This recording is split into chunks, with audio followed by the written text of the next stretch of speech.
Je propose qu'on commence parce que l'heure tourne et qu'il serait bon qu'on soit dans les temps, surtout qu'on ait un peu plus de temps pour échanger. Donc je disais à l'instant à mes collègues, vous aurez 10 minutes, pas plus, je vais être intraitable. C'est bien docteur, je vous laisse un quart d'heure, vous aviez prévu un quart d'heure, sinon c'est carton jaune, je ferai ça, ça veut dire on s'arrête. Donc, pardon, je me présente, je suis Valérie Nicolas, je travaille à l'Association des régions de France, qui est de l'association qui assure le plaidoyer des régions, du fait régional, au niveau national, près du Parlement, du gouvernement, pour s'assurer qu'il y a du travail en ce moment, et au niveau international. Et je suis ravie de pouvoir animer cette table ronde et de participer à ces états généraux, parce que finalement, cette question, la place de la coopération décentralisée dans l'action humanitaire, nous ramène à quelle place ont les collectivités au cœur de l'action humanitaire, ont-elles d'ailleurs une place? Je ne vous cache pas que ce matin, donc, j'avais un plan très très clair avec 4 points sur cette page. Et en fait, c'est mes commentaires à tout ce qui s'est dit ce matin. Donc voilà, je suis un peu perdue du coup. Je vais essayer d'être très claire, rapidement, pour ensuite laisser la parole à mes collègues. Ce que l'on constate, en tout cas pour les expériences que je peux avoir sur le terrain avec les régions partenaires des régions de France, c'est que souvent, les acteurs de l'humanitaire, alors qu'ils disent qu'ils parlent au nom de la société civile, rejettent la question de la gouvernance et des politiques. On n'est pas là, on n'existe pas, on parle d'organisation locale, on ne parle pas nécessairement de collectivité territoriale, alors qu'évidemment,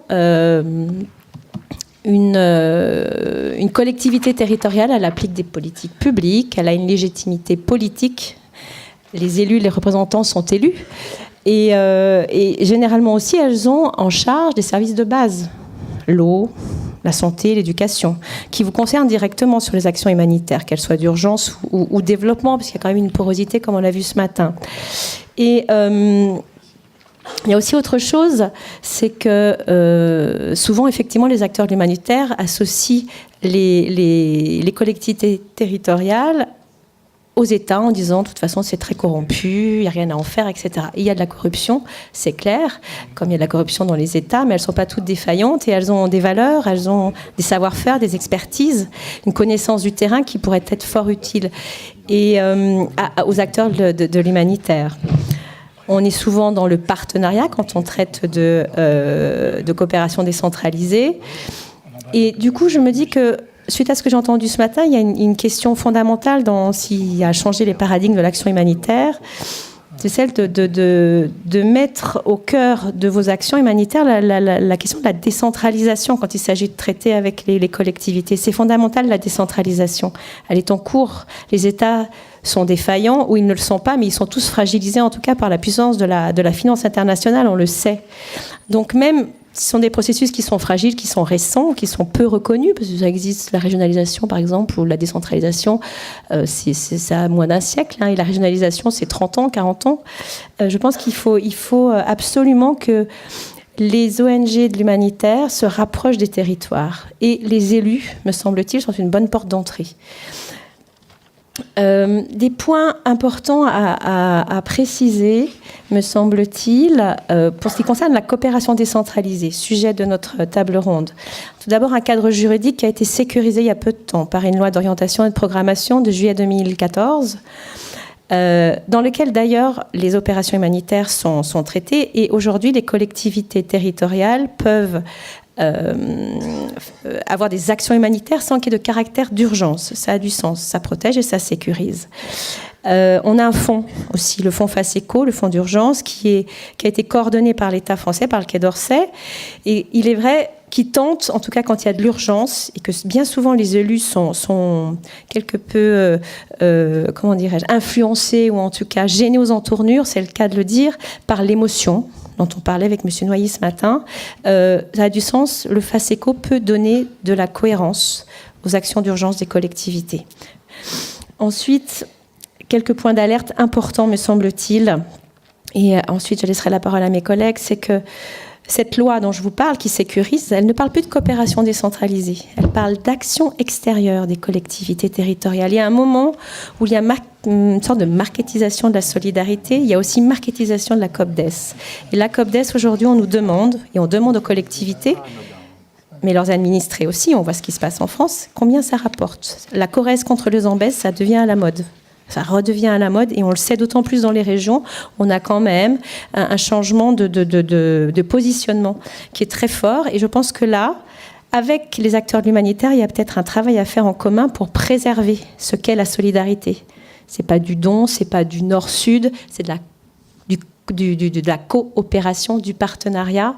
Donc voilà une piste qui, me semble-t-il, est importante.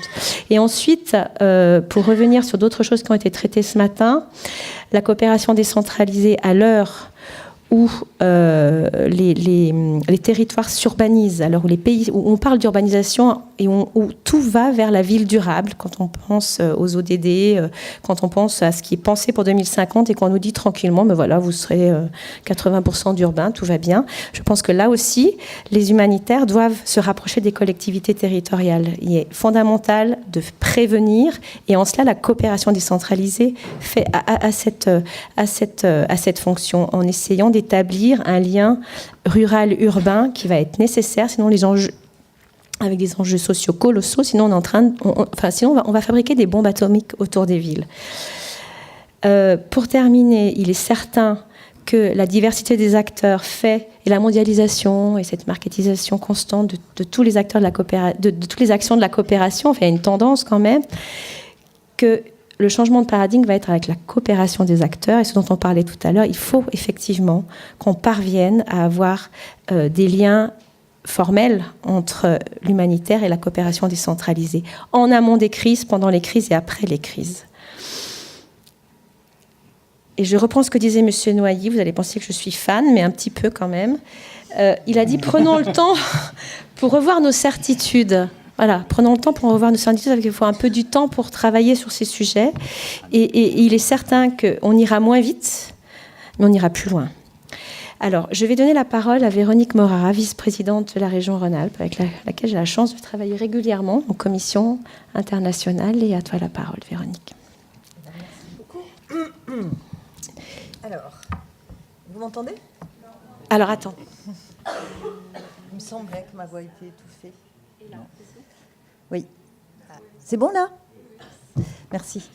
Bon, alors, avec cette introduction, c'est vrai que moi, j'aurais beaucoup à dire et sur la loi elle-même, sur la question de la sécurisation. Est-ce que la sécurisation était si indispensable ? Et même sur la question du recul dans le cadrage qui était lié à la coopération décentralisée. Il y aurait beaucoup à dire aussi sur l'action justement internationale des collectivités en temps de crise, sur les stratégies. J'en ai dit 2-3 mots tout à l'heure ce matin dans mon introduction sur les stratégies politiques versus les stratégies politiciennes, sur le lien avec la médiatisation des catastrophes, sur la coordination des actions, sur le fonds d'urgence et sur l'action sur notre propre territoire, donc la Corrèze plutôt que le Zambèze. Mais la question qui m'a été posée là, c'est coopération décentralisée, quel rôle en temps de crise ? Et alors, je me propose de vous faire un état des lieux, enfin de prendre pour exemple la coopération entre la région Rhône-Alpes et la région de Tombouctou au Mali, qui est un exemple justement de ce qu'a fait la coopération décentralisée au moment de la crise et de l'occupation. Alors, avant de rentrer dans le cas précis, je voulais juste rappeler, comme l'a fait Valérie tout à l'heure, que la coopération décentralisée, c'est donc une coopération d'institution à institution, de collectivité locale à collectivité locale. Et que l'objectif, c'est de travailler ensemble dans les relations qu'on a de la même façon dans tous les pays avec la société civile, mais aussi avec les États ou les échelons internationaux, travailler ensemble pour voir comment, à quel obstacle on est confronté, qu'est-ce qui est mis en place. Je pense les contrats de plan entre les régions et les États. Il y a d'autres pays où il se passe la même chose. Donc comparer un peu nos démarches et nos politiques.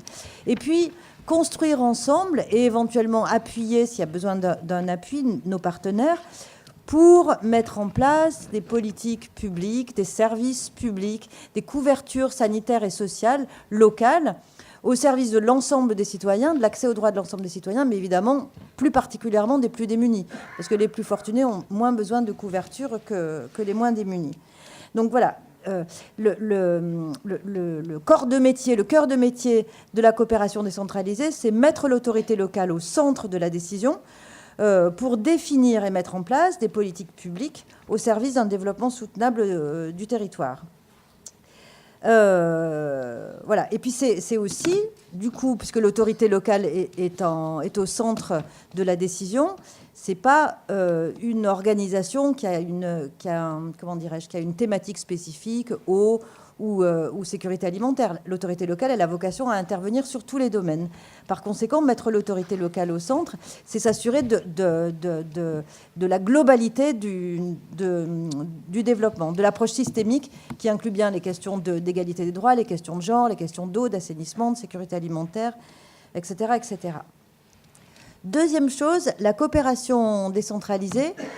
On appelle ça souvent une coopération de territoire à territoire, parce que comme elle est pilotée par l'institution, elle mobilise des acteurs qui ont des origines différentes et qui n'ont pas nécessairement vocation à se parler sur les territoires et qui, par le biais de la coopération, le font, se parlent. Je pense aux organisations d'agriculteurs, je pense aux associations féministes, je pense aux universités, à quelques entreprises, des collectivités, voilà, des acteurs qui viennent de milieux différents, qui ne se parlent pas forcément dans leur vie courante et qui, parce qu'ils travaillent sur la coopération décentralisée, ont vocation à se parler, à partager des projets. Et pour rebondir sur ce que disait Valérie sur l'approche de la coopération décentralisée et cette idée d'approche par territoire, c'est... Je vous parlais d'une approche globale, mais c'est aussi géographiquement une approche de territoire. Et souvent, quand on intervient sur des territoires qui sont liés où les populations bougent pour des questions d'emploi, pour des questions de transhumance des troupeaux, cette approche de territoire global, elle est extrêmement pertinente parce qu'elle permet d'envisager la question du développement sous l'angle du bassin de vie. Et tout ce qui permet aux populations de vivre dans un bassin de vie. Voilà, donc ces deux points repositionnés, il va de soi qu'en temps de crise, les partenariats, les coopérations avec les territoires à l'international sont ébranlés. Et donc c'est ce qui nous est arrivé quand l'occupation a pris place dans la région de Tombouctou. Il y avait des années que la région Rhône-Alpes était en partenariat avec ce territoire. Ça avait commencé d'ailleurs, puisque on parlait de la porosité ce matin entre humanitaire et développement, ça avait commencé par une action humanitaire à la suite d'une famine dans le cercle de Léré, qui s'est transformée petit à petit en coopération décentralisée. Petit à petit, on était en train de bien... Alors ça a été aussi des financements d'acteurs du développement, puis petit à petit, on était en train de bien remettre la collectivité au centre, à la maîtrise d'ouvrage, au centre du pilotage du développement sur ce territoire. Et puis, badaboum, l'invasion a eu lieu. Et alors là, il y a eu une très grosse interrogation au niveau de l'exécutif régional sur le fait de rester ou pas, maintenir un lien ou pas, dans un territoire qui, pour certains, est devenu un territoire où les élus n'étaient plus légitimes, puisqu'ils étaient occupés, et où même notre action était contestée avec des groupes extrémistes, même au sein de l'Assemblée, qui nous accusaient d'avoir financé du développement qui finissait dans les mains des djihadistes, pour faire un peu court. Voilà, donc il y a vraiment eu des discussions, une opposition très forte, des débats très aigus, même au sein de la majorité, sur rester ou pas rester. Et finalement, on a remporté le fait de maintenir cette relation. Et je l'ai dit ce matin, mais je voudrais redire, c'est une alliance qui a remporté ça, le fait de rester, une alliance entre quelques élus, les services de la région et puis des organisations qui étaient impliquées, qui connaissaient bien, qui avaient des liens anciens. Et donc c'est cette alliance avec ces facettes différentes qui ont permis de remporter le fait de maintenir cette relation de coopération. C'était important de maintenir cette relation parce que une relation qui durait depuis 1984 et qui s'arrêtait juste au moment où où le territoire, où les habitants, les habitantes les populations en avaient le plus besoin, c'était quand même un signe extrêmement terrible. Donc c'était important de maintenir au moins leur relation et de voir comment agir. On a basé on a évidemment légèrement réorienté l'action. On ne pouvait pas le faire exactement de la même façon. Et donc, on a axé le maintien de la relation avec le territoire de la région de Tombouctou sur le lien, donc, qui était très ancien avec le territoire, et puis notre conviction que l'autorité locale restait légitime, même en cas d'occupation, et même exilée à Bamako, plus présente à Tombouctou, mais exilée à Bamako, elle restait légitime parce qu'elle avait été élue, et puis parce qu'elle pouvait représenter la diversité des acteurs du territoire sans représenter un intérêt particulier. Elle pouvait représenter l'intérêt général. Donc on a échangé avec le président et les élus du conseil régional de Tombouctou, qui nous ont expliqué quels étaient leurs besoins. Donc il y avait un certain nombre de besoins. Continuer à réunir l'Assemblée régionale. Alors, je serais intéressée de savoir ce que vous en pensez, mais réunir l'Assemblée régionale, c'est réunir la diversité des élus et même réunir aussi les contre-pouvoirs, les conseillers régionaux qui ne sont pas de la même tendance que le président. Et donc s'assurer d'une décision collégiale, partagée, avec des intérêts différents. Et donc le but de réunir le conseil régional, c'était de décider, de valider les décisions. Ce qui nous a été demandé aussi, c'est de permettre de maintenir les salaires et les moyens des agents du conseil régional pour maintenir les services publics qui étaient en place, dans un contexte où l'État malien ne finançait plus du tout les collectivités. Et donc, le service public, c'est du service public national, mais c'est aussi du service public local. Les collectivités, elles ont un rôle d'assurer une présence des services aux populations. Donc, maintenir les salaires des agents, c'était permettre que ces services publics continuent à exister. Je disais que l'État ne finançait plus les agents territoriaux, mais avait retiré aussi tous les services régaliens dans ce territoire. Et la troisième demande du conseil régional de Tombouctou, c'était de l'aider à être présent à Bamako dans les décisions de la communauté internationale. Hier, on disait que les Syriens n'étaient pas présents à Istanbul. Ben là, en fait, c'était exactement la même demande. En fait, ils considéraient que les décisions pour le Nord du Mali ne pouvaient pas être prises sans les représentants des habitants du Nord. C'était la même chose que ce qu'on a dit hier. Et donc, un appui pour assurer leur présence et même un appui pour assurer la coordination. Alors, on a beaucoup parlé de confiance ce matin. La confiance, c'est extrêmement important.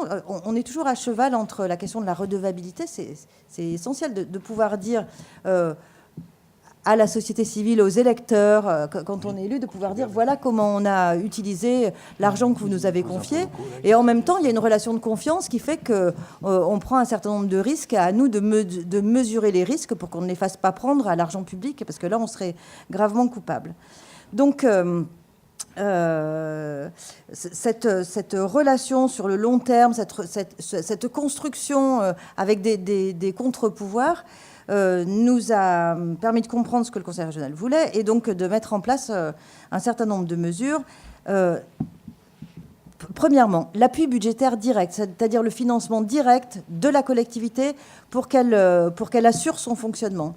Ça paraît de bon sens, ça paraît tout simple. Et ben c'est sur la question de confiance, justement, c'est pas si évident d'aller financer directement une collectivité. On préfère souvent financer des structures d'appui, des ONG ou des associations qui viennent en appui, mais qui ne sont pas directement sur place.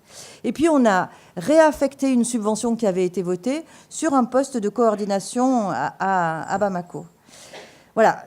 Et donc, ce que je voulais dire par là, c'est que en fait, l'action de la coopération décentralisée, qui n'est pas l'action d'urgence, qui est liée à une relation de long terme, de bonne connaissance du territoire, de différents partenaires, de bonne connaissance avec l'institution, elle nous a permis plus de souplesse et plus de réactivité, et alors même que la crise nécessitait une souplesse et une réactivité particulière.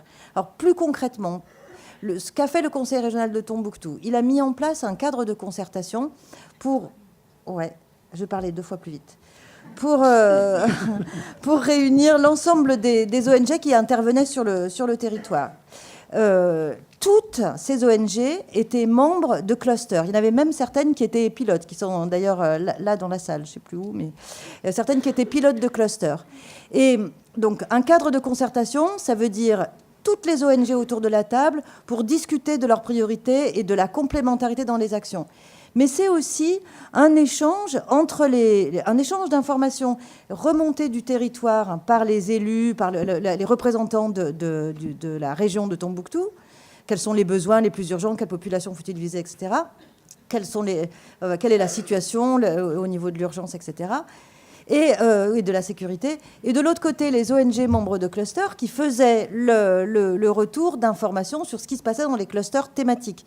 Donc un véritable échange d'informations. Et ça, c'est essentiel pour lutter contre la fragmentation.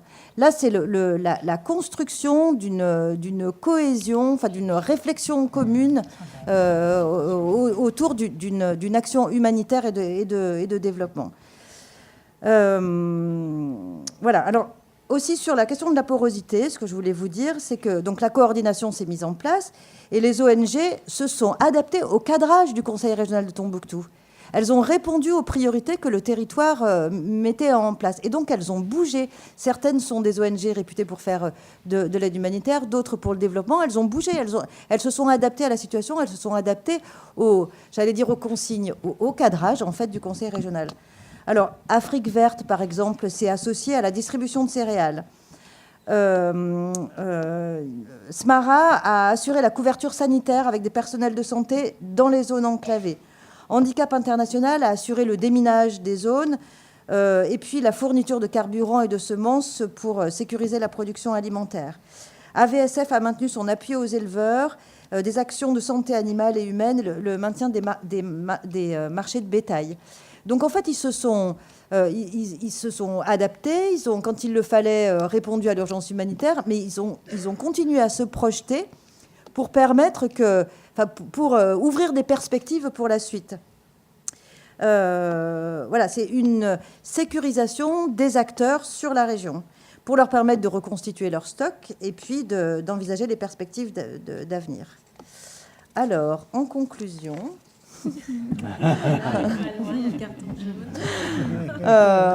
voilà, et encore une dernière chose, le fait que le Conseil régional de Tombouctou était au centre ou au pilotage de ce cadre de concertation, ça lui a permis aussi une légitimité auprès des acteurs internationaux, auprès de l'ambassade de France et auprès de son propre gouvernement. Ça lui a donné une certaine forme de légitimité. Quelques temps après, il a mis en place un plan de relance économique qui était lié à la question de la concertation, des dialogues autour de la paix, et puis comment on fait, une fois qu'on a parlé de paix, pour travailler ensemble pour ouvrir des perspectives de relance économique. Ce plan a été transmis à l'État, qui a donné quelques moyens pour relancer un certain nombre d'infrastructures sur le territoire. Et je crois qu'on peut dire que c'est parce que le Conseil régional avait affirmé en tout cas sa légitimité, qu'il a pu avoir ce regard. Et s'il a affirmé sa légitimité, c'est parce que la relation de la coopération décentralisée l'a mis au cœur de l'action. Alors, cette fois-ci, je saute tout ça, je vais directement à la conclusion.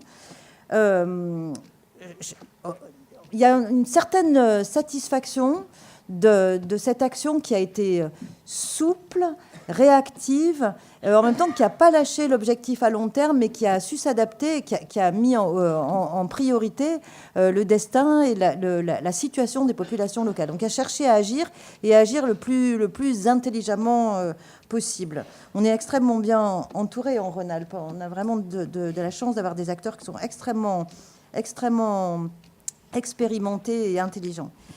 Mais pour que cet appui soit pleinement efficace, il faut que la coopération décentralisée puisse contribuer à faire entendre la voix des collectivités territoriales au niveau de l'État, au niveau des partenaires techniques et financiers, Et ça, c'est pas gagné d'avance. Parce que, comme le disait Valérie tout à l'heure, la coopération décentralisée, elle est souvent le supplément d'âme. On y pense quand l'État n'a plus de besoin ou qu'il se retourne vers les collectivités pour telle ou telle disposition. Mais en ce qui concerne les ONG, c'est un peu la même chose aussi. La course au financement dont on a parlé ce matin, elle rapproche les ONG des collectivités quand c'est les collectivités qui financent. Là, dans le cadre que je vous indique, c'est sûr que les ONG du territoire, elles étaient très proches des collectivités, Rhône-Alpes et Tombouctou. Mais quand c'est plus la coopération décentralisée qui finance, quand c'est les grands bailleurs internationaux, alors là, les ONG les plus proches du cadre de concertation, ouais, elles repartent et elles ne se donnent plus la peine d'aller voir le conseil régional de Tombouctou, qui lui essaie de coordonner, essaie d'organiser une action locale et qui est dépassé par des actions qui viennent d'ailleurs. Donc moi, je voudrais vous dire que cette défragmentation qu'on essaie de construire petit à petit pour donner du sens, pour avoir une approche territoriale, elle est extrêmement fragile, extrêmement sensible, et que c'est vraiment indispensable de prendre, dans toutes les circonstances, de prendre en compte la capacité des institutions locales à mettre en place des régulations. Alors, tout à l'heure, on a parlé de corruption et de confiance. Je crois qu'il faut d'abord placer sa confiance, placer un certain nombre d'exigences, mais se dire qu'effectivement, l'autorité locale, c'est les élus, mais c'est aussi les services techniques qui sont capables de mettre en place ces régulations. Voilà. Merci.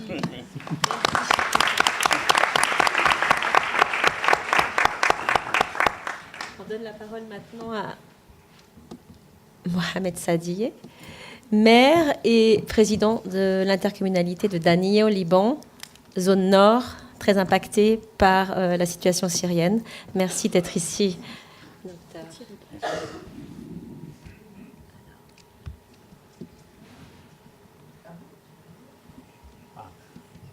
Oui, bien.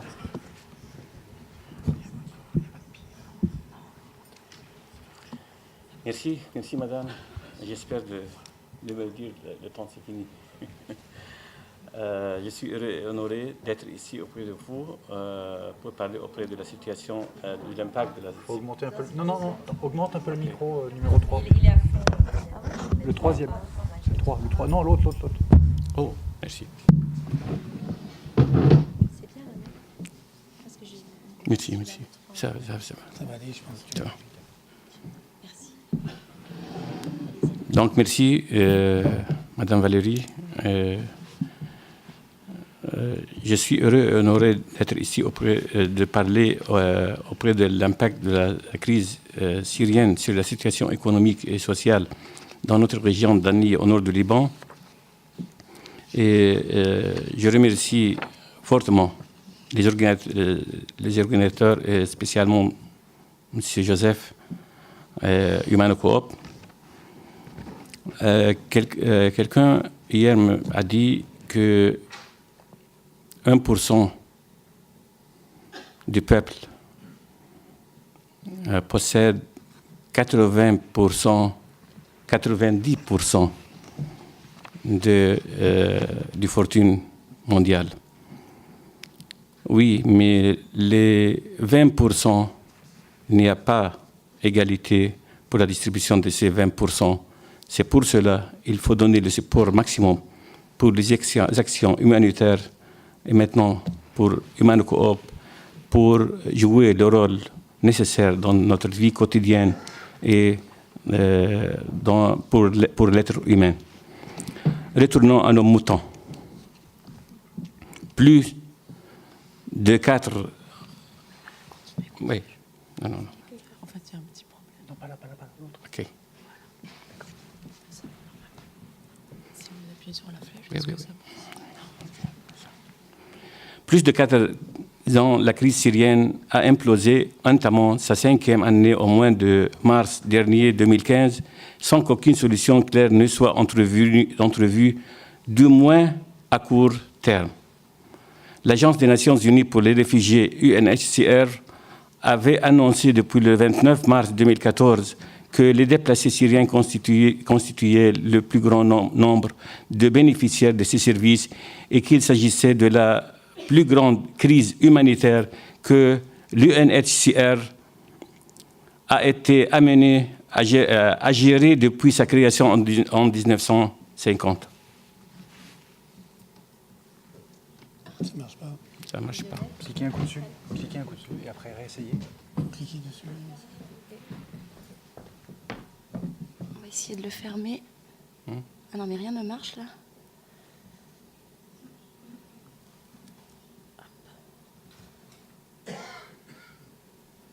Il faut attendre. Il faut iconiser peut-être cette fenêtre-là seulement. Non, pas Ah non, là, non, non, ça va pas marcher là si vous fermez.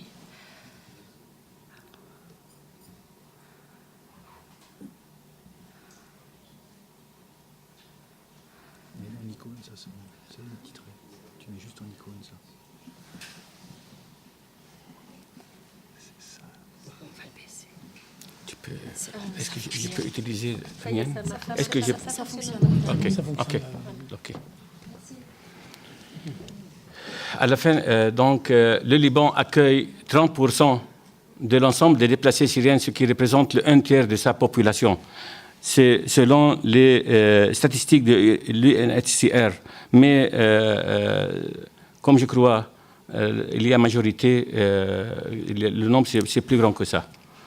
La crise syrienne, c'est un énorme défi pour le Liban qui dépasse ses capacités à y faire face. Durant l'année 2013, l'afflux de déplacés syriens au Liban s'est fortement accru. Alors l'État a dû faire appel à l'aide des États donateurs et aux organisations internationales en vue d'affronter les conséquences de cette crise.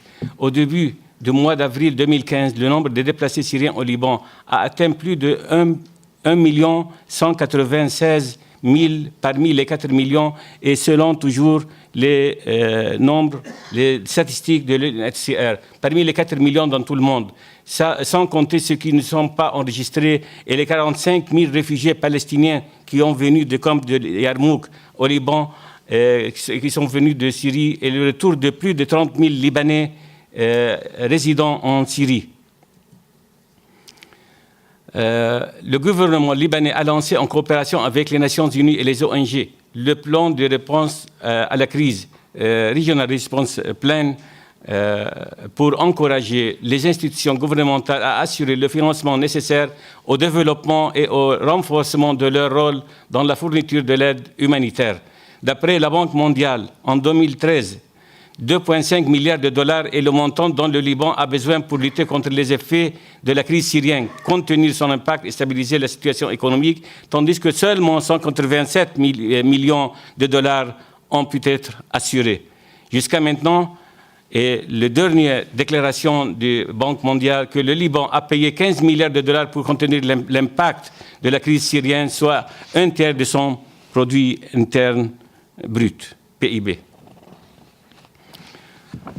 Le Liban fait partie des pays qui n'ont ratifié ni la Convention internationale relative à la situation des réfugiés en 1951, ni le protocole additionnel qui lui est relatif en 1967. C'est pourquoi les Syriens sont désignés en tant que déplacés et non en tant que réfugiés.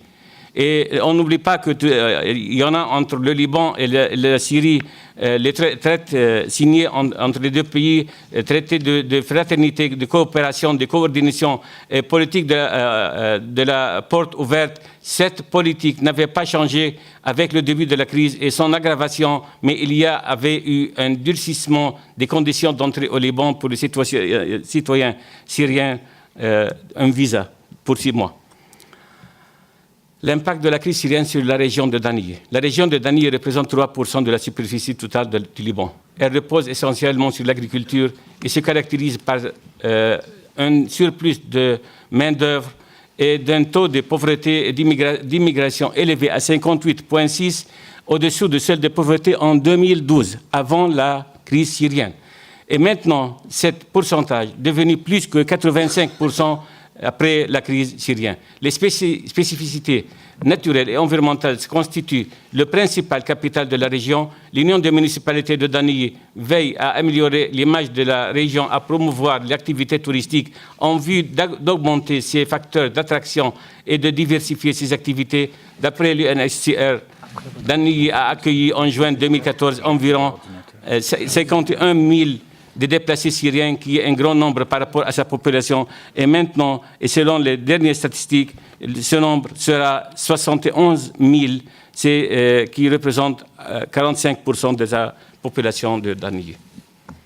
La région de Daniye était déjà, bien avant le début de la crise syrienne, une des régions les plus défavorisées au Liban, où il y a manque aigu d'infrastructures, manque de services de base d'éducation et santé, taux de pauvreté et de chômage élevé, absence de capacités de développement local. C'est l'imposition de la crise syrienne, l'afflux des déplacés, ça conduit à une aggravation des pressions et problèmes socio-économiques. La région de Daniye a connu en plus un déplacement interne en provenance d'autres régions libanaises voisines pour diverses raisons, comme situation sécuritaire, cohésion sociale et période estivale. L'impact de la crise syrienne sur les conditions de vie, sur les conditions de logement des déplacés syriens à Daniye, je dépêche le maximum. Merci. La moitié des déplacés vivent dans des endroits surpeuplés, pas plus de 7 mètres carrés par personne. Le 1/4 des familles vivent dans une chambre avec 6 ou plus de ses membres. 70% vivent dans des conditions très critiques et des endroits extrêmement pauvres. 30% des déplacés logent dans des endroits qui ne sont pas équipés de sanitaires et ne sont pas reliés au système des eaux usées. Hausse de la demande de logement et de leur prix, surpeuplement et endommagement des logements. Sur l'infrastructure, les infrastructures de la région ne répondent pas au niveau requis en qualité et quantité. L'afflux massif des réfugiés Daniye a causé une grande pression sur les réseaux d'infrastructures et leur capacité à répondre aux besoins accrus des habitants par rapport aux routes et transports. L'utilisation des véhicules non adaptés à la circulation dans des zones montagneuses et il y a le manque de moyens de transport suffisants pour l'ensemble des habitants. Et c'est là, c'est comme ça, une mobilette qui porte 6 personnes. Sur l'accès de l'eau potable, il y a augmentation des heures de pompe de l'eau et des pompes additionnelles et hausse du coût d'exploitation. Pour l'électricité encore, il y a augmentation des pannes, surplus de consommation et de charges. Pour l'environnement, utilisation des arbres et des matières en plastique et des pneus de voitures dans le but de se réchauffer, des mobylettes et des voitures anciennes qui provoquent la pollution de l'air. Pour le collecte des déchets, complication de la tâche de collecte des déchets pour les municipalités et surplus de la quantité des déchets. Pour la gestion des eaux usées, pression sur les réseaux d'évacuation et la pollution de l'environnement. Sur l'économie, sur le secteur agricole, il y a augmentation des coûts d'exportation et des dangers liés au transport, car maintenant il y a un seul genre de transport, le transport maritime, dû à la clôture de territoire syrien. Difficulté de passage des marchandises par le territoire syrien, envahissement des marchés intérieurs par des produits agricoles et donc baisse de leurs prix. Concernant le secteur touristique, il y a fuite des clients habituels des hôtels, difficulté des vacanciers arabes à travers le territoire syrien. Les résidents loués auparavant par les touristes le sont aujourd'hui par les déplacés syriens. Le secteur commercial, il y a surplus de l'offre de forces de travail et du travail des enfants, baisse de niveau des salaires. Les organisations internationales et non gouvernementales offrent aux Syriens des aides matérielles qui seront parfois vendues à des prix plus que ceux des marchés et cause de la spéculation pour les commerçants, vente des cartes et des coupons d'achat offerts aux Syriens, ce qui forme une exploitation indirecte des déplacés syriens envers eux-mêmes. Moi, je veux dire cette chose ici.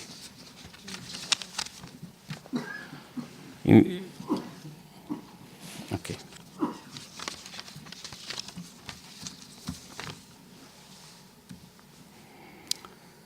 C'est le marché, concernant le marché du travail, embauché illégal de main-d'œuvre syrienne, y compris les enfants, à des très bas salaires et avec très dures conditions de travail au détriment des salaires libanais. Parmi les déplacés syriens, il y a des travailleurs qualifiés qui offrent leurs services à des prix très compétitifs en comparaison avec leurs confrères libanais, ce qui a accentué le chômage parmi les travailleurs libanais et les a poussés à l'immigration. la compétition féroce de déplacés syriens sur le marché du travail a obligé les jeunes à une immigration féroce, à accepter n'importe quelle opportunité d'emploi qui s'offre à eux à l'étranger, même si les conditions de travail y sont dures. Ça conduit à des augmentations des tensions sociales. Le transfert des jeunes libanais, c'est la situation catastrophique, spécialement dans notre région. Aujourd'hui, le problème actuel est le transfert des jeunes libanais à travers la mer, qui se déplacent vers la Turquie, puis vers l'Allemagne ou autres pays qui ont ouvert leurs portes pour les immigrants syriens. Ces jeunes partent d'une façon illégale, risquent la mort pour tenter leur chance, puisqu'ils n'ont plus rien à perdre. Ils paient jusqu'à 14 000 $ pour partir et 300 $ pour changer leurs papiers libanais par d'autres Syriens. Et malheureusement, il y avait en plusieurs cas de décès pour des personnes qui n'ont pas pu surmonter la mer à cause du naufrage de leur navire. Ce phénomène était déjà prévu puisqu'un responsable de l'Union européenne avait estimé fin septembre dernier que la prochaine grande vague des migrants en Europe pourrait venir du Liban, petit pays qui accueille plus d'1 million de réfugiés syriens, mais aucune décision n'est prise pour éviter cette catastrophe. Aujourd'hui, il y a plus que 130 immigrants illégaux dans les pays européens et l'Union européenne, malheureusement, a dédié un budget pour expulser ces immigrants vers leur pays.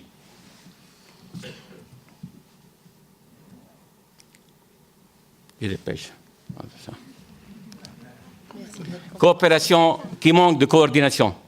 Les aides humanitaires accordées par des organisations internationales aux déplacés syriens attisent souvent la colère des catégories sociales libanaises les plus démunies.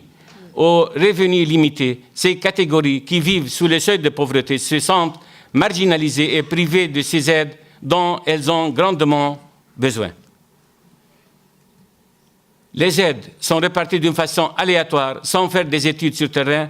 Les financements accordés par les donateurs négligent les projets de développement à moyen et long terme des sociétés ayant subi les répercussions de la crise syrienne. Manque de coordination entre les organisations internationales et les organisations nationales et les municipalités qui sont en charge de développement. Les modalités d'intervention innovantes et efficaces, c'est communiquer avec conseils municipaux et les fédérations des municipalités, faire du développement équilibré qui prend en compte en même temps les besoins des catégories marginalisées de la population libanaise et ceux des déplacés syriens. Renforcer le dialogue entre les collectivités du Nord et les collectivités du Sud, comme Mme Morera a dit, se baser sur des études qui reflètent la réalité du terrain, adapter les savoir-faire et les méthodologies des collectivités du Nord à ceux du Sud, assurer des dons pour des projets de développement et d'infrastructures, éliminer les différences entre les zones périurbaines et celles urbaines du Dani et du voisinage, et faire un équilibre social entre les différents villages et communes. L'équité sociale comme enjeu fondamental pour le développement, et je termine, c'est offrir des conditions de vie justes et équitables pour tous les hommes et femmes libanais et syriens afin qu'ils puissent accéder à leurs besoins fondamentaux, manger, boire, avoir un logement, se soigner, travailler, aller à l'école et lutter contre la pauvreté, l'exclusion, les discriminations pour l'élimination des frontières et des différences entre les zones urbaines et les zones périurbaines. Conclusion, le conflit syrien a déclenché la plus grande crise humanitaire mondiale depuis la Deuxième Guerre mondiale. Les besoins humanitaires ne cessent de croître et les déplacements des populations se poursuivent. Il faut que tous les organismes internationaux, les bailleurs de fonds et les associations interviennent d'une façon correcte et immédiate pour prévenir de nouvelles catastrophes et pour protéger les droits humanitaires.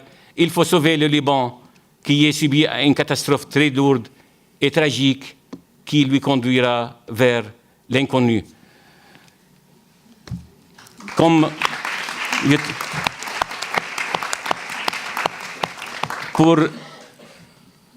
une minute. OK. Pour Nelson Mandela, je dis, nous avons toujours les idées et les études stratégiques, mais nous avons besoin des moyens et des fonds nécessaires pour transformer ces idées à des actions. N'est-ce pas, Dr Kamel? Et donc, nous allons continuer. Nous allons continuer au Liban, malgré la situation catastrophique, car nous avons toujours la pensée positive et l'optimisme permanent. Il faut, malgré toute cette situation, si nous devons faire des trous dans des rochers par les aiguilles, nous sommes prêts. Merci.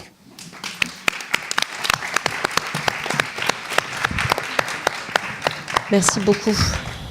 Donc un impact fort et une nécessité urgente de mutualiser les coopérations. On passe tout de suite à vous, Monsieur Macré, pour ensuite probablement par la suite revenir sur la question libanaise. Je comprends bien ce que dit Monsieur le maire, parce que le Liban, c'est 1 million de réfugiés. On imagine le même nombre de réfugiés en France, la crise que ça créerait. 1 500 000, voilà, d'accord. Ouais, c'est énorme par rapport... C'est comme s'il y avait 22 millions en France. On peut imaginer la déstabilisation et les problèmes concrets que ça poserait. Voilà. Donc moi, je suis très reconnaissant de ce témoignage, très intéressant et très important. Donc, moi, je vais redescendre un peu sur Terre, c'est de remettre un peu le cadre qu'il y a dans les collectivités, donc sur l'aide d'urgence. C'est-à-dire que il y a un cadre juridique, l'article 115.1 du Code général des collectivités locales, qui permet de réaliser et de soutenir des actions humanitaires d'urgence sans en avoir à justifier de l'intérêt local.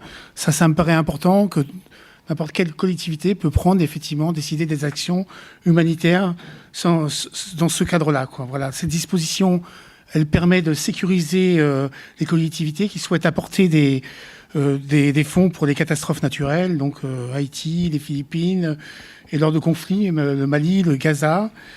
Ces aides font l'objet de délibérations adoptées au conseil municipal, souvent à l'unanimité. Bon, parfois, c'est très compliqué et très houleux. Moi, j'ai souvenir de l'aide humanitaire pour Gaza, où je souhaitais pas seulement présenter la délibération sur l'aide humanitaire, mais bien essayer d'apporter de la compréhension politique sur les causes de ce conflit. Et effectivement, c'est beaucoup plus compliqué de le faire comme ça, car ça a mené des débats d'1 heure au sein du conseil municipal de Grenoble, mais ça a quand même été à la fin voté à l'unanimité, quoi. Donc je pense qu'on ne peut pas déconnecter parfois une délibération de l'aide humanitaire sur les causes profondes de ce qui déstabilise des pays. Moi, je le conçois que comme ça, quoi. Donc c'est pas seulement une aide humanitaire comme ça, il faut arriver à expliquer quelles sont les causes profondes qui produisent ce désordre mondial. Je tenais à dire ça, voilà. Donc la pratique, souvent les collectivités sont démarchées, donc je comprends, hein, pour obtenir la primeur des élans de générosité des villes. Donc les fonds sont prélevés sur des lignes budgétaires des relations internationales, ce qui est parfois compliqué pour nous parce que, effectivement, dans un budget contraint, bon, je ne veux pas pleurer, hein, mais c'est vrai que les budgets sont très réduits en ce moment. Et parfois, il y a des conflits, effectivement, sur le financement des coopérations décentralisées de manière durable, quoi. Donc, on y arrive, mais de plus en plus difficilement, quoi. Ce qu'on a fait au niveau de la ville de Grenoble, c'est créer un fonds d'urgence qui n'est pas énorme, hein, mais bon, qui mérite quand même d'exister, 30 000 euros. Donc, on s'est souvent servi du fonds d'urgence de l'État ou de Cités Unies France pour financer des actions, hein, donc souvent en lien avec la cellule de crise du ministère des Affaires étrangères. Ça nous permet de garantir quand même une disposition des fonds alloués et un fléchage spécifique pour les collectivités locales. Ce qui nous paraissait important, nous, c'était de cibler en tant que collectivité locale sur des services publics de base. Je crois que vous l'avez rappelé, les problèmes que ça pose tous les jours, hein, sur les déchets, l'eau, les transports. Nous, on a vraiment choisi de flécher sur effectivement cette aide sur les services publics de base quand il y a des catastrophes. Ça nous paraît important que les gens reprennent l'école rapidement. Enfin bon, c'est des choses auxquelles on ne pense pas, mais qui sont pour nous fondamentales, quoi.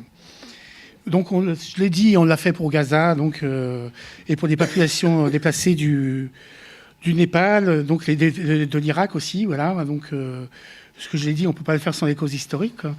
Donc, on a souvent le choix, au niveau d'une ville, de prendre une association locale internationale, mais ou de la diaspora, connue par la collectivité locale. Mais souvent, se pose quand même la capacité réelle des associations locales à mener une aide d'urgence dans les pays concernés, quoi. Donc, parfois, on est passé par des associations locales et on s'est aperçu qu'en fait, ils n'arrivaient pas à assurer effectivement les fonds qui étaient destinés aux plus démunis. Ou de soutenir une grande ONG, donc, mais ça aussi, ça pose quand même des questions, quoi. Donc, parce que souvent, ces ONG, je suis pas forcément critique, hein, je veux dire, mais ces ONG captent souvent ces fonds-là, quoi. Donc, j'ai envie de dire, moins qu'il y a on a constaté ça, moins il y a de coopération décentralisée dans une ville, plus ils captent le fonds des ONG. Ça serait une question importante à se poser, quoi. Donc, ça rentre parfois en contradiction, quoi. Donc, voilà. Donc, alors, on est aussi tenté de faire ça pour une bonne raison, c'est que souvent, Médecins du Monde, Médecins sans frontières, je ne vais pas toutes les citer, mais souvent, ce sont des gens qui sont très structurés au niveau de leur organisation. On est sûr aussi que les fonds ou l'organisation permet ça, quoi. Donc, c'est pas le choix qu'on a fait à Grenoble. On a surtout travaillé avec des associations locales parce que ça nous paraissait important aussi d'avoir un lien local avec les communautés présentes ici, quoi. Donc, moi, je ne conçois que la coopération décentralisée en m'appuyant effectivement sur les gens qui sont présents à Grenoble. Bon, c'est vrai, dans une ville extrêmement cosmopolite, hein, plus de 40 nationalités. Il y a toujours beaucoup d'associations qui sont présentes et toujours prêtes à aider quand il y a des catastrophes. Et c'est important pour nous d'avoir ce lien au local, où là, on a utilisé les fonds d'État, quoi. Donc, voilà. Donc, c'est aussi le problème parfois du peu d'argent qu'on peut mettre et du suivi qui est pour nous quand même très difficile. Ça, c'est un vrai problème. Comme notre contribution est parfois pas énorme, hein, 10 000 euros, bon, quand on prend les problèmes de Gaza, du Liban ou d'ailleurs, c'est vraiment une goutte d'eau. Et le fait qu'il se soit des faibles pourcentages, on a parfois du mal à suivre vraiment clairement le devenir de ces subventions, quoi, ce qui est un vrai problème. C'est vrai qu'on n'a pas une vocation à devenir une ONG, quoi. Donc, la collectivité locale, c'est pas une contradiction, hein. On s'appuie souvent sur des actions de développement local dans la durée. Bon, ça a été dit ce matin, moi je ne conçois que les actions dans la durée, c'est extrêmement important. Moi j'ai pu voir, par exemple, effectivement à Ouagadougou, par exemple, ce que ça donnait parfois des actions qui sont pas dans la durée, hein. J'ai visité un lycée professionnel où il y avait des machines de toutes les coopérations décentralisées, mais malheureusement elles ne marchaient plus, elles n'ont pas été suivies. On a des hangars complets de machines comme ça. Je pense que ça ne va pas. Il faut vraiment que ça soit dans un échange de réciprocité et d'organisation et de suivi au niveau du pays concerné. Ça soit presque à égalité. Sur le Burkina, il est presque arrivé. Voilà. Bon, après, il y a eu les événements très importants, vous savez, l'opération coup de balai du président Compaoré. Donc, on a pu quand même, Véronique Moreira, c'était intéressant parce que autant sur le Mali, vous avez pu suivre, et nous, sur le Burkina Faso, malgré la crise, on a suivi avec les acteurs de manière durable les actions qui étaient envisagées, quoi, donc qui étaient réalisées. Donc, c'est intéressant parce qu'il n'y a pas eu de coupure au moment de la crise. Pourtant, il y a eu une grosse crise, hein, je vous assure. Et on a continué à avoir ces acteurs en permanence et on a pu continuer à faire ces actions. Ça pose parfois des problèmes concrets. Je reste un peu peut-être terre à terre, mais par exemple, sur Ouagadougou, on a une action auprès des écoles. C'est-à-dire qu'on a formé une trentaine de cantinières et on fournit les repas pour 10 000 enfants. Alors, c'est une action qui avait démarré avant dans la mairie précédente. C'est très intéressant, mais ça pose quand même des questions par moment, parce que là-bas, ils n'ont pas le moyen c'est sur 4 écoles. Ils n'ont pas les moyens de le relayer sur l'ensemble des écoles de Ouagadougou. Et en fait, parfois, ça crée un déséquilibre entre écoles, parce que, effectivement, comme les enfants ont à manger, et ça permet un meilleur développement scolaire, un meilleur apprentissage, les gens, ils inscrivent là où il y a les enfants, ils ont à manger. Donc ça pose quand même des sérieux questionnements, hein. Je ne remets pas en cause cette action qu'on maintient et qu'on finance et qu'on soutient, mais ça pose quand même des questions de fond de notre action, parfois, de collectivité. Et Véronique a raison aussi de dire qu'il faut la mutualiser avec d'autres collectivités. Je crois qu'il n'y a rien de pire qu'effectivement d'arriver quelque part et s'apercevoir, bon, ça n'arrive pas tout le temps, mais qu'il peut y avoir d'autres villes sur le même terrain, quoi. Donc, je crois qu'on a de la chance ici, en Isère et dans la région, d'arriver à se coordonner au sein du réseau Resacop, au niveau de la région et tout, pour effectivement éviter ce genre d'erreur, quoi. Donc, moi, je crois quand même de plus en plus à la mutualisation des collectivités pour être très efficace, quoi. Donc, qu'on fasse pas chacun notre action dans notre coin, mais aussi intercollectivité, région, ville, département, communauté de communes. Il faut qu'on arrive quand même à mieux coordonner tout ça pour être plus efficace, quoi. Voilà. Donc, je suis pas trop long, hein, ça va? Je suis dans les temps? 3 minutes. Bon, c'est bon, je tiens. Donc une ville aussi peut aussi être active, pas seulement en donnant de l'argent, elle peut relayer un appel, faire une déclaration dans des communiqués de presse, faire aussi des colloques, faire des expositions comme on fait régulièrement à la Maison internationale sur des problèmes de fond, quoi, pour arriver à amener un public. Donc c'est intéressant, comme on le fait en ce moment aujourd'hui. Bon, je ne vais pas du tout récupérer, mais entre ces états généraux de l'humanitaire qui, effectivement, sont, je le dis, qui m'intéressent beaucoup, particulièrement ce matin avec les chercheurs, et je trouve qu'il y a une grosse présence de jeunes, ce qui me rassure beaucoup, quoi. Donc, voilà, donc... je voulais donc juste un petit peu témoigner là-dessus, quoi. Donc, on peut donc travailler sur le fond, tout en répondant aux situations d'urgence, à condition de le faire de manière intelligible, visible et lisible par l'ensemble du grand public. Merci.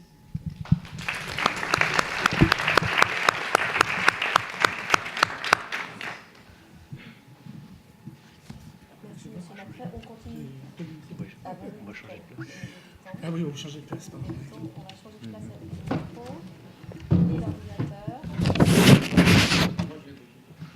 Une coordination entre collectivités. Moi, j'ajouterais notamment tracteur. Oui.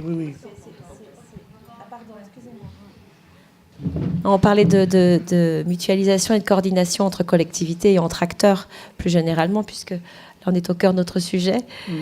On enchaîne avec Damien Descoings, directeur des relations internationales région Picardie, qui travaille plutôt sur la prévention des crises, de façon très intéressante. Donc, je vais te laisser présenter tout ça. Damien, prévention merci d'être ici. Merci. Et gestion. Prévention et gestion. La gestion du risque, c'est autant la prévention que en crise, l'atténuation, et puis après, post-crise, etc. Et alors, on est dans le territoire. Je vous propose un petit tour de territoire. Et puis après, on revient au sujet à la lumière de ça. Les partenaires de la région Picardie, donc le département des Collines et le département de l'Elborie au Bénin, la zone du sud Tawa, maintenant il y a 3 départements, Koni, Madawa, Malbaza, au Niger, en bleu, et puis à Madagascar, la région Diana, au nord de la région. C'est un choix qui a été fait au milieu des années 90 d'avoir peu de partenaires, mais sur lesquels on développe des cycles de projets de développement de 20-25 ans, avec comme ambition de, autant que possible, dans la recherche, merci d'avoir échangé aussi les notes, dans la recherche de, comment dirais-je, de dynamique de changement dans les territoires. Donc c'est un travail qui est très lent, avec parfois des allers et des retours, mais c'est ce que je vais essayer de vous présenter. Je vais passer les animations. Le schéma est un peu complexe, mais en gros c'est juste pour vous expliquer qu'on travaille à différents niveaux. On travaille d'abord sur le renforcement de capacité, c'est le cœur du dispositif. On travaille Donc ce renforcement de capacité passe à la fois à l'échelle des collectivités, donc les communes en l'occurrence, chacun de nos territoires est constitué de zones communes, de territoires partenaires, et puis aussi au niveau intercommunalité. Et ça, c'est un historique qu'on partage aussi en Picardie. En Picardie, vous avez à peu près 2000 communes et vous en avez 1900 de moins de 1000 habitants, quoi.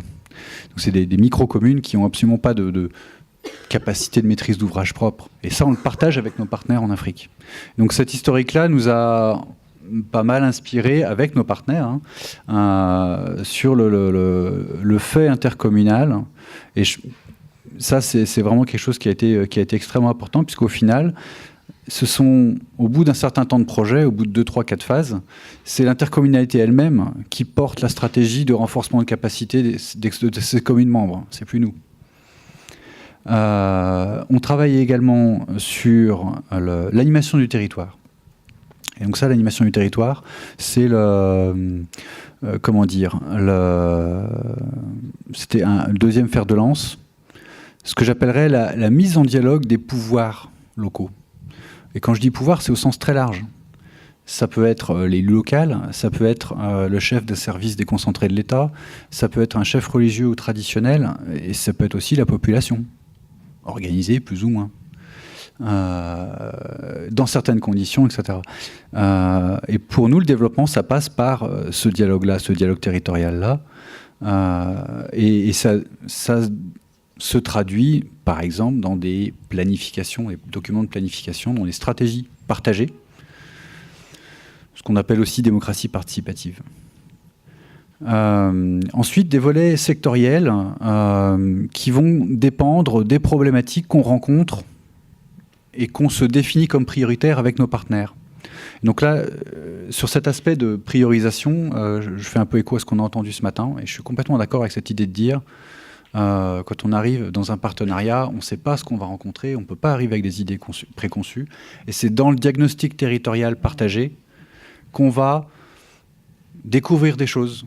Et là, l'analyse anthropologique est extrêmement précieuse. À Madagascar, on a découvert des choses qu'on n'aurait jamais imaginées et qui ont profondément amendé les modes de faire. On va vite. Sur la planification territoriale, on a tout un ensemble... On est sur un processus de formation-action, c'est-à-dire que c'est en faisant qu'on apprend ensemble à faire. Et donc, par exemple, on délègue, la région Picardie délègue des fonds d'investissement à ces intercommunalités partenaires. C'est les intercommunalités qui le gèrent. C'est ces intercommunalités-là, sur la base des plans de développement des communes, des projets présentés par les élus locaux, que ces intercommunalités vont financer les projets, c'est souvent des projets d'infrastructure, mais pas que. La maîtrise d'ouvrage des opérations, elle est communale, et la démarche d'identification des projets, est-ce que c'est un puits, est-ce que c'est une école, ou est-ce que c'est dans tel village ou dans tel autre, ou entre les deux villages, non, on va éviter, c'est plutôt dans celui-là, et puis on va s'entendre sur comment on va gérer, quel va être le prix de l'eau, etc., comment s'organise le comité de gestion. Tout ça, c'est dans le participatif, c'est dans la démarche d'animation territoriale que ça se décide. Et le cofinancement également, puisque donc nous, on finance absolument rien à 100%. Comme c'est du partenariat, on va jusqu'au bout, et les partenaires, à la mesure de leurs moyens, cofinancent tous ces investissements.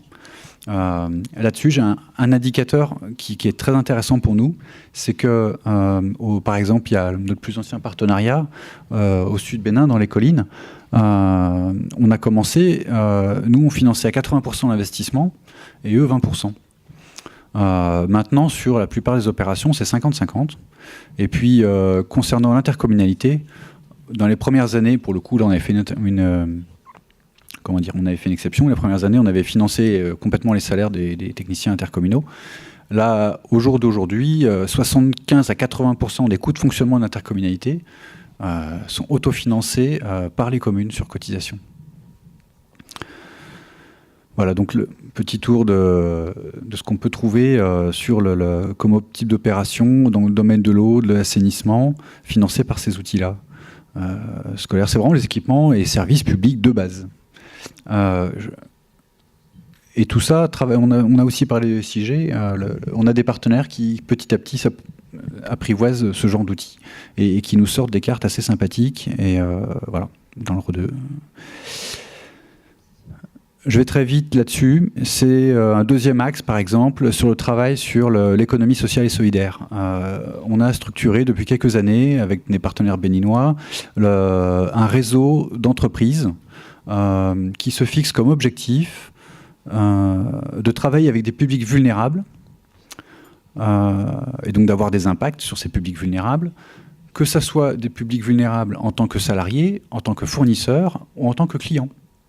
Et on travaille avec ça, avec une société Picard qui s'appelle Sens Solidarité Entreprise Nord-Sud, qui a monté avec des acteurs de premier plan comme la Fondation Rothschild ou d'autres, Monsieur Lionel Zinsou était un des personnages un petit peu charismatiques, un club d'investisseurs solidaires. Donc eux, ils apportent sur argent privé tout le capital risque, et nous, on apporte sur du capital public, on apporte l'accompagnement, le soft. Et on travaille dans des domaines, la production d'énergie renouvelable décentralisée, la production d'engrais organiques pour l'exploit biologique, la production de circuits maraîchage en circuit court. Enfin bon, il y a tous ces secteurs-là qui sont touchés et qui sont, bon voilà, c'est des... Gestion des ressources naturelles. J'en suis à combien? Moitié? 5 minutes? Ok, il me reste 5 minutes. Sur la gestion des ressources naturelles, là c'est l'exemple sur la gestion des crises. Quand on m'a dit, mais comment vous gérez les crises? Mais qu'est-ce qu'on entend par crise? Est-ce qu'elle est alimentaire? Est-ce qu'elle est environnementale? Est-ce qu'elle est politique? Est-ce qu'elle est sécuritaire? En fait, elle est tout ça en même temps. En fait, moi c'est ce que je constate, c'est ce que j'ai vu évoluer au cours des années. On parle de moins en moins de « c'est la crise de telle année ». Non. En fait, sur des pays comme le Niger, le Nord-Bénin, on est dans une quasi-crise permanente. C'est comme si on était chaque jour, de chaque mois, de chaque année, en post-crise, en pré-crise, et puis avec un territoire voisin en crise. On a une espèce de diffusion progressive, et puis surtout, on a une interaction croissante entre les crises. J'ai pas le temps de détailler le mécanisme de la désertification et de l'érosion des sols contre lesquels on a travaillé au Niger. Mais ça implique tous ces aspects-là. C'est-à-dire que quand vous avez des agriculteurs qui sont en conflit avec des éleveurs parce que les terres s'appauvrissent et que ça crée à la fois des crises alimentaires et sécuritaires qui sont d'ailleurs exploitées par les djihadistes qui sont de passage, etc. Enfin, tout ça, donc, ça devient extrêmement complexe. Je reviendrai sur la complexité tout à l'heure. En tout cas, c'est juste pour dire que c'est pas non plus c'est un tableau très noir, mais c'est pas une... On peut travailler contre ça. On a mis en place donc ces 6 dernières années au Niger, avec nos partenaires, des collectivités, un programme de restauration des sols. Donc là, à l'image, vous avez rapidement, on construit des banquettes, on construit des tranchées, des demi-lunes. Il y a tout un ensemble d'ouvrages fonciers, de restauration foncière qui peuvent être produits et qui vont permettre un petit impact dans le paysage, là, sur la photo satellite. Donc là, vous avez un petit peu toutes les banquettes sur la partie à gauche, et puis, ça se voit pas trop à l'image, mais il y a beaucoup de demi-lunes sur la partie à droite. Et là, on voit, on part de loin, mais en fait, voilà, on part de là, et finalement, la nature est assez bien faite, parce que dès que les conditions sont à peu près réunies, on arrive là, en 4 ans, 5 ans. Et donc là, au final, c'est quelque chose comme 5000 hectares, je crois, qui ont été restaurés, 800 000 arbres plantés. Le mécanisme, il induit beaucoup de travail sur la sécurisation du foncier, sur l'organisation des populations, etc. La gestion de la crise alimentaire, par exemple. Il y a eu un travail court terme, distribution ultra ciblée, en ciblant dans l'ensemble intercommunal les communes les plus touchées, dans les communes les plus touchées, les villages les plus touchés, et on est allé jusqu'à identifier les familles les plus vulnérables dans chacun des villages. Ça, c'était possible parce qu'il y avait un diagnostic territoire et qu'il y avait des élus, des techniciens locaux, territoriaux, qui connaissaient parfaitement leur territoire. Et ça, ça a été noté. Les agents de l'État nigérien, quand ils ont vu la finesse C'était pas on débarque sur la place du centre-ville et puis on déverse les sacs, quoi. C'était vraiment c'était nominatif comme distribution. Et le long terme, c'est ça. C'est la restauration des sols. Et on est allé jusqu'à cibler dans les communes et les villages, les vallées potentiellement impactées par un amenuisement des réserves alimentaires telle année. On va prioriser les travaux de restauration des sols dans ces villages-là, parce que c'est les travaux qui sont faits par les populations, en cash for work. Ça permet de donner un bonus aux revenus locaux dans ces villages-là. Et les gens, ça a un double impact, à la fois court terme et long terme, puisque ça permet aussi de restaurer du pâturage pour les animaux et à long terme des terres arables. Voilà. J'ai fini. Le transfrontalier. Ça, c'est nos voies d'avenir. Au Niger, on parlait d'asymétrie des risques. Comment dire en l'occurrence, nous, on n'a pratiquement plus l'autorisation de se rendre sur place. Ça pose des gros problèmes de partenariat. On parlait d'évaluation à distance. Monsieur Dato avait évoqué ça comme méthodologie. J'étais très intéressé. Comment on fait pour évaluer un projet à distance, etc. Enfin, c'est des choses qui là, on a découvert en allant, quoi. Mais en même temps, on se dit, voilà, soit on essaye de continuer comme avant, mais ça va nous coûter de plus en plus cher et avec des résultats de plus en plus... soit on dit, on arrête tout. Et d'ailleurs, nous, en Picardie, en ce moment, je vous avoue qu'on fait face à des discours un petit peu radicaux dans ce domaine. Mais qu'est-ce que vous allez faire là-bas ? Et moi, je leur parle des entreprises à la fois picardes et béninoises qui se créent grâce à ce genre de coopération. Mais la problématique de la radicalisation, en fait, c'est devenu un problème commun. En France, en Europe, la radicalisation salafiste, mais également la radicalisation politique, les extrêmes droites. Les processus de radicalisation, ils mettent en jeu, et là je vous rejoins vraiment, Madame Moreira, les gens qui cherchent à radicaliser des populations instrumentalisent d'abord le désespoir, la désespérance, et ils instrumentalisent l'isolement des gens. Et donc, comme j'ai essayé de le montrer très rapidement, je pense que les collectivités ont un rôle super stratégique. Parce que des collectivités, elles ont une fonction de relieur sur leur territoire. Les travaux de restauration des sols, les travaux d'animation du territoire, les travaux d'économie sociale et solidaire, à chaque fois, les collectivités se positionnent comme assembleurs, rassembleurs, connecteurs. Chaque fois qu'on connecte des gens, on va couper l'herbe sous le pied des radicaliseurs. Et ça, je pense que c'est vraiment quelque chose qui est d'avenir, quoi. Donc là, par exemple, sur ce projet-là, je voulais vous montrer un petit peu l'évolution. C'est-à-dire que on avait initialement, pour le coup,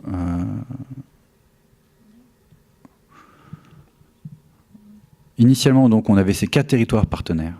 Mais en fait, petit à petit, travail de terrain après travail de terrain, et puis réunion là-bas, réunion ici, capitalisation après capitalisation, on a réussi à faire en sorte de tisser des liens à ce que nos partenaires, entre eux, se rencontrent, mais même hors de notre présence, et même surtout hors de notre présence.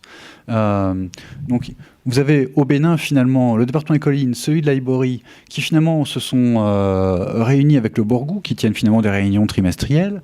Il y a un programme très important qu'on a pour lequel on a obtenu des financements de l'Union européenne entre la Liborie et Koni et Madawa.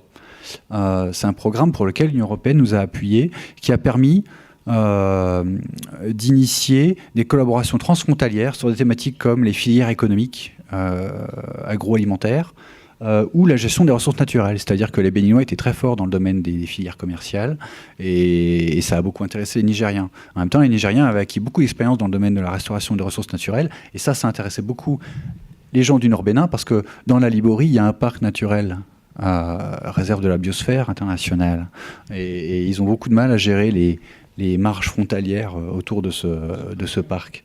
Et donc ça intéressait beaucoup les Béninois de savoir comment les Nigériens arrivaient à gérer le foncier, les ressources naturelles, les conflits agriculteurs-éleveurs. Donc en fait, ils finissent par, petit à petit, À force, on a eu des réunions ici en Picardie, des ateliers de travail sur le management d'équipe. On réunit les managers des différentes intercommunalités.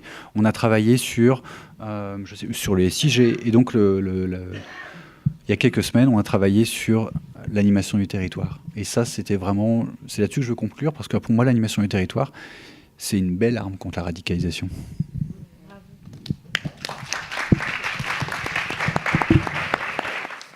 Bon, je ne sais pas si ça marche, si vous m'entendez. Oui. Alors, avant de donner la parole à nos grands témoins, quelques mots-clés que je me permets de partager avec vous et ensuite à travailler. Le nécessaire développement d'une connaissance du processus décisionnel public et du processus opérationnel de l'humanitaire est à travailler, me semble-t-il. On a eu souvent des mots récurrents, la permanence, le long terme, pour la coopération décentralisée, qui aussi devrait s'intégrer dans les processus humanitaires. La remontée du territoire, l'appropriation, la politique publique, en fait. J'ai aussi noté appui budgétaire direct. C'est important. C'était l'expérience de Rhône-Alpes. Pour la question libanaise, l'impact des réfugiés et le nécessaire travail qu'on a à faire et rapidement sur les acteurs de la coopération à se concerter, à travailler ensemble.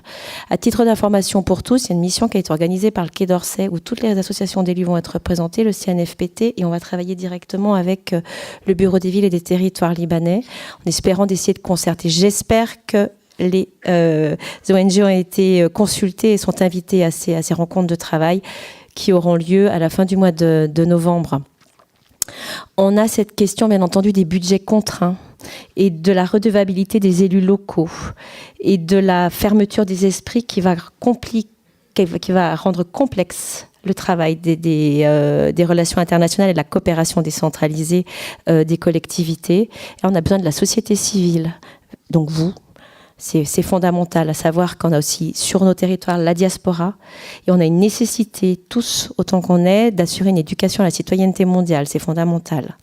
Ensuite, pour ce qu'on vient d'écouter, effectivement, la rencontre, c'est quand même le grand thème de la coopération décentralisée, la rencontre d'élus, la rencontre des populations, la rencontre des acteurs, tel que l'a présenté Damien, outre le travail colossal que vous faites en termes de prévention des risques en assurant un minimum de vie décente. Je crois que ce sont des mots à retenir. Maintenant, je me propose de regarder nos grands témoins. Qui commence? Rosemary, Reza Kopp, Monsieur Ploquin. Allez-y. Il est 4h moins 5. On essaye de donner la parole à la salle à 4h05. Donc vous avez 5 et 5.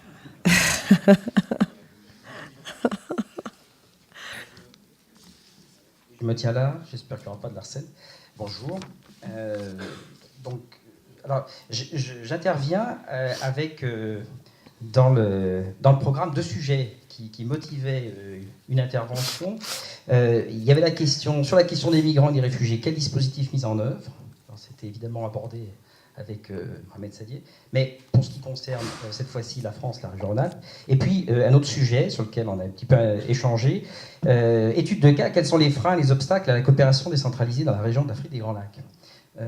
C'est un sujet, donc je partie d'une association qui s'appelle Forum Réfugiés COSI, qui est issue de la fusion de 2 associations et qui ont porté ces 2 problématiques. Alors, j'ai trouvé que la première question était à la limite plus simple à traiter, peut-être à la faveur de l'échange et du débat, et donc je voulais plutôt m'atteler à la deuxième. Alors pourquoi Pourquoi? Parce que si on consulte simplement une source qui est le baromètre 2015 de la coopération et de la solidarité en Rhône-Alpes, Reza Kopp, on observe qu'il y a 300 collectivités locales et comités de jumelage, 2750 projets, la moitié en Afrique subsaharienne. Ils sont concentrés dans 5 pays. Et vous avez un immense territoire francophone qui représente plus de 100 millions de personnes et qui est l'espèce de terra incognita de la coopération décentralisée. Vous savez, les cartes des années 1880-1890, il y a des grandes taches blanches. Eh bien, aujourd'hui, si vous faites un mapping, une cartographie des implantations des projets de coopération décentralisée, vous avez des points de très forte concentration et vous avez des points, ces fameuses des taches blanches. Alors, je me suis demandé un petit peu pourquoi, sachant que je n'aurais que des esquisses, des petits bouts de réponse.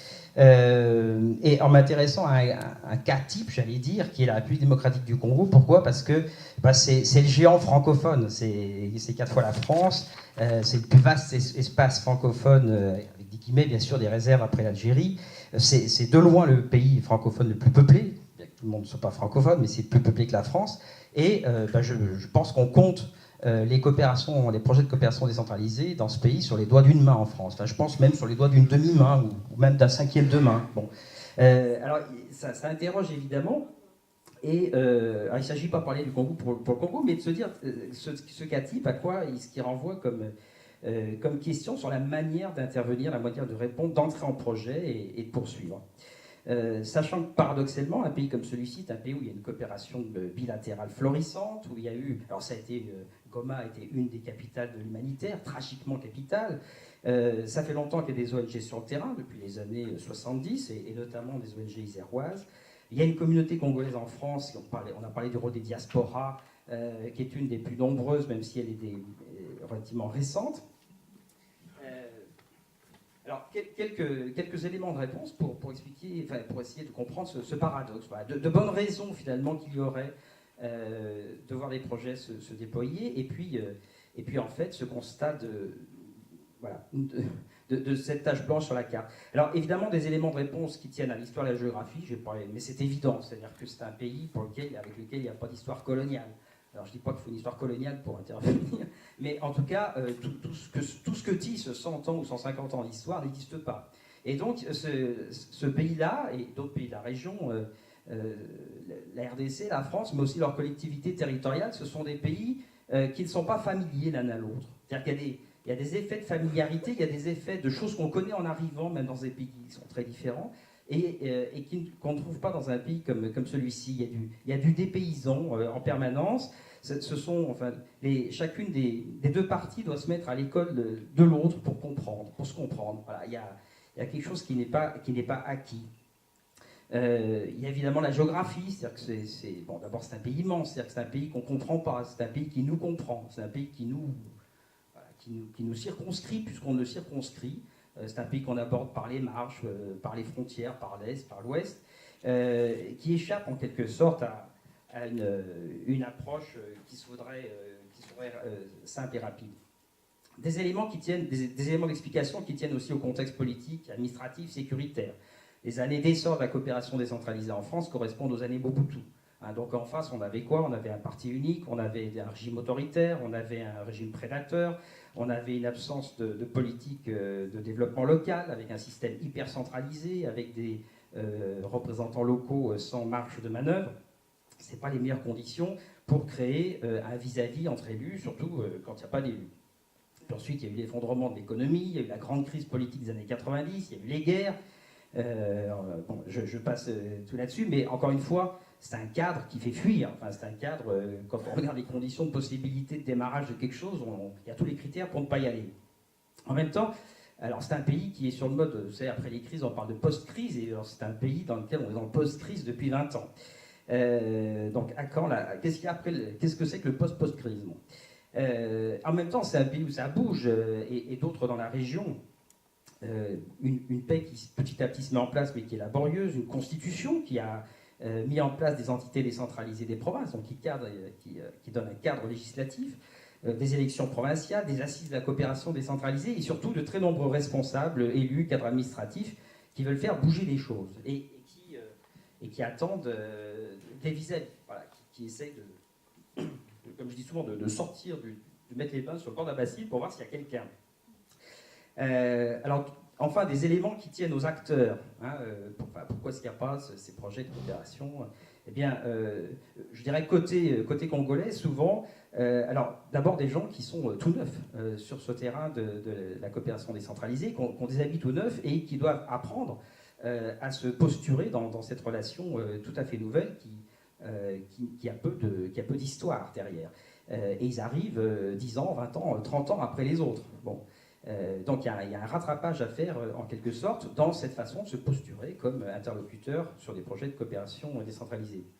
En face des collectivités territoriales françaises, qui les voient venir et qui les voient arriver 10, 20, 30 ans après les autres, alors que les périmètres de coopération sont déjà bouclés en quelque sorte, et qu'on dit, écoutez, peut-être que si on ferme une coopération, on pourra en ouvrir une avec vous, mais pour l'instant, c'est compliqué, et puis enfin, voilà. Donc, il y a finalement cette non-émergence possible et cette mise en file d'attente un petit peu permanente. Et puis, alors peut-être aussi un certain manque de curiosité intellectuelle, je dirais, pour aller au-delà de cette Afrique qu'on connaît bien, qui est l'ex-Afrique coloniale, quoi, avec laquelle on a des relations complexes et complexées et complexantes, mais qui existent. Voilà. Et puis, on parle du rôle de la diaspora, une communauté congolaise qui est nombreuse, qui est alimentée par une demande d'asile qui est très très forte depuis 30 ans, mais qui est très émiettée, qui commence tout juste aussi à émerger comme acteur à travers les OCIM notamment, et à être force de proposition aussi parce qu'il y a, issus de cette communauté, des élus qui sont français, il y a des deuxième génération, etc., qui sont des cadres territoriaux, y compris des cadres territoriaux qui sont impliqués dans la coopération décentralisée. Et puis une responsabilité aussi, même s'il ne s'agit pas de désigner des coupables dans cette affaire, mais je bats notre propre couple, des associations ONG qui ont parfois, qui n'ont certainement pas réussi dans ce rôle d'intermédiation entre les partenaires des deux bords. Voilà, donc quelques pistes du coup que je repêche dans ce qui a été dit précédemment et très rapidement en quelques questions. Tout à l'heure, donc, il faudrait avoir 3 mains dans certaines circonstances. Véronique Moréa, tout à l'heure, vous disiez donc, est-ce que, vous parliez de l'action Mali et la question rester ou pas. Et ça m'a fait penser, enfin on pourrait pour des pays comme celui-ci, comme la RDC ou d'autres, y aller ou pas. C'est la question permanente. Et j'ai bien aimé dans ce que vous avez dit, on a fait le choix du maintien des relations, du maintien des salaires des agents, enfin cette fonction palliative, mais d'être dans la difficulté, d'être dans la durée. Et du coup je me dis, est-ce que l'action dans un pays en crise, mais qui n'était pas avant, quand on a tissé les relations, donne des outils pour intervenir dans un pays en crise, mais qui est un petit peu moins qu'avant. Enfin, autrement dit, voilà, est-ce que d'avoir dû s'outiller pour travailler, continuer à travailler avec un partenaire dans une situation de crise, est-ce que ça donne des outils pour aller dans des pays qui ne sont pas très simples, on n'a pas l'habitude d'aller, mais finalement avec une boîte à outils un peu plus complétée. J'ai aussi du coup une question parce que la question des budgets, la question du périmètre d'intervention, la capacité de se projeter financièrement, d'envoyer des élus, d'envoyer des équipes, ça c'est une vraie question, on ne peut pas la balayer d'un revers de main, hein, on ne peut pas multiplier, puis surtout par les temps qui courent. Mais du coup, voilà, ça a été abordé tout à l'heure par Bernard Macret, mutualisation des collectivités sur des dossiers compliqués comme ça, sur des pays compliqués où il y a des fortes attentes, pourquoi pas y aller à plusieurs. On minimise les risques, voilà, et puis on y va à plusieurs collectivités ensemble. Voilà. Et puis je vais mentir pour finir, parce que je vais quand même aborder un tout petit peu le premier sujet, mais juste en ricochet à ce qu'on a entendu de Mohamed Sadier. J'avais absolument pas réalisé qu'après que les réfugiés syriens au Liban soient maintenant obligés de partir massivement parce que les conditions d'accueil ne sont plus possibles, parce que la guerre dure, parce que les agences internationales sont plus financées, qu'on puisse penser que des Libanais doivent émigrer comme l'ont fait leurs aînés à cause de la guerre dans les années 70-80. Et en plus, avec quel statut? Parce que des Libanais qui arriveront en Europe en disant qu'ils fuient le Liban, ils n'auront pas un statut de réfugié. Donc voilà pour complexifier encore un sujet qui l'était déjà beaucoup. Voilà, merci.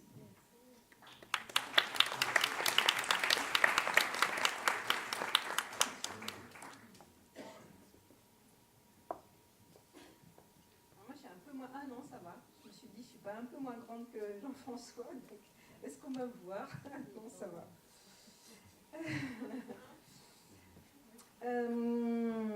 En fait, il y a eu tellement de choses qui ont été dites là juste avant que je ne savais plus par quel fil il fallait que je tire mon témoignage de grand témoin. Sachant que, voilà, on a à la fois été dans le sujet, on a exploré des pistes. Moi, j'ai voulu commencer, en fait, je me suis dit, mais qu'est-ce qui se passe? J'ai essayé de me mettre dans une situation où j'étais, en fait, je subissais une crise. Et finalement, ce qu'on se dit, c'est qu'on pense toujours que ça n'arrive qu'aux autres. Et que, voilà, aussi bien une crise, un conflit, un séisme, c'est loin, c'est pas nous.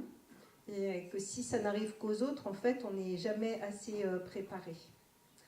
Et que cette question de la préparation, ben, je pense qu'elle est très directement, elle fait partie en fait du sac à dos de la collectivité territoriale, et j'y viendrai juste après.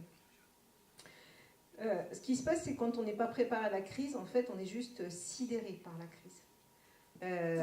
Et je pense que les témoignages qu'on entend ici ou là le disent bien, c'est-à-dire moi je pense à des crises récentes, hein, des inondations. Enfin, il y a eu beaucoup d'inondations ces derniers temps en France, et quand on écoute les gens, ils sont juste sidérés de ce qui arrive. Alors que après, on comprend pourquoi il y a eu des inondations, même s'il y a des aléas climatiques. Et qu'il y a des règles qui n'ont pas été respectées, qu'on a construit où il ne fallait pas, etc. Mais cette sidération fait que souvent on oublie les cadres, et que parmi ces cadres-là, il y a le fait que les collectivités territoriales, elles sont là où elles existent, en fait, les organisatrices de la vie quotidienne. Et qu'on est tellement pris par l'urgence qu'on oublie en fait que ce cadre existe, qu'il est posé, qui fonctionnait jusqu'à l'instant T où le conflit, où le séisme est arrivé, et que justement c'est bien aussi avec ça qu'il faut avancer. Et je pense qu'il y a eu, moi j'ai entendu dans plusieurs de vos témoignages cette question justement du rôle des collectivités territoriales dans cette organisation de la vie quotidienne. Alors on peut dire vie quotidienne, on peut dire bien-être des populations, on peut dire service public. Et selon les gros mots qu'on va utiliser, ça va résonner de manière plus ou moins sensible dans nos têtes. C'est pour ça que je parle de vie quotidienne, hein, parce que là, peut-être que c'est parfois plus facile que service public. Et ça, dans cette singularité des collectivités territoriales, il faut aussi la relier à ce qu'est une collectivité territoriale. Moi, je suis souvent frappée quand je reçois des personnes, des associations, des structures de tout type d'ailleurs, de voir qu'à travers en travaillant sur le projet de coopération internationale, en fait, on permet aussi des fois aux personnes de se réapproprier ce qui est aujourd'hui, comment est organisée aujourd'hui notre vie ici dans nos territoires. Et que finalement, c'est peut-être ça qu'il ne faudrait pas oublier, justement, notamment si par hasard on travaille dans une association de solidarité internationale, une ONG, c'est que une collectivité territoriale, c'est aussi l'émanation de nos votes.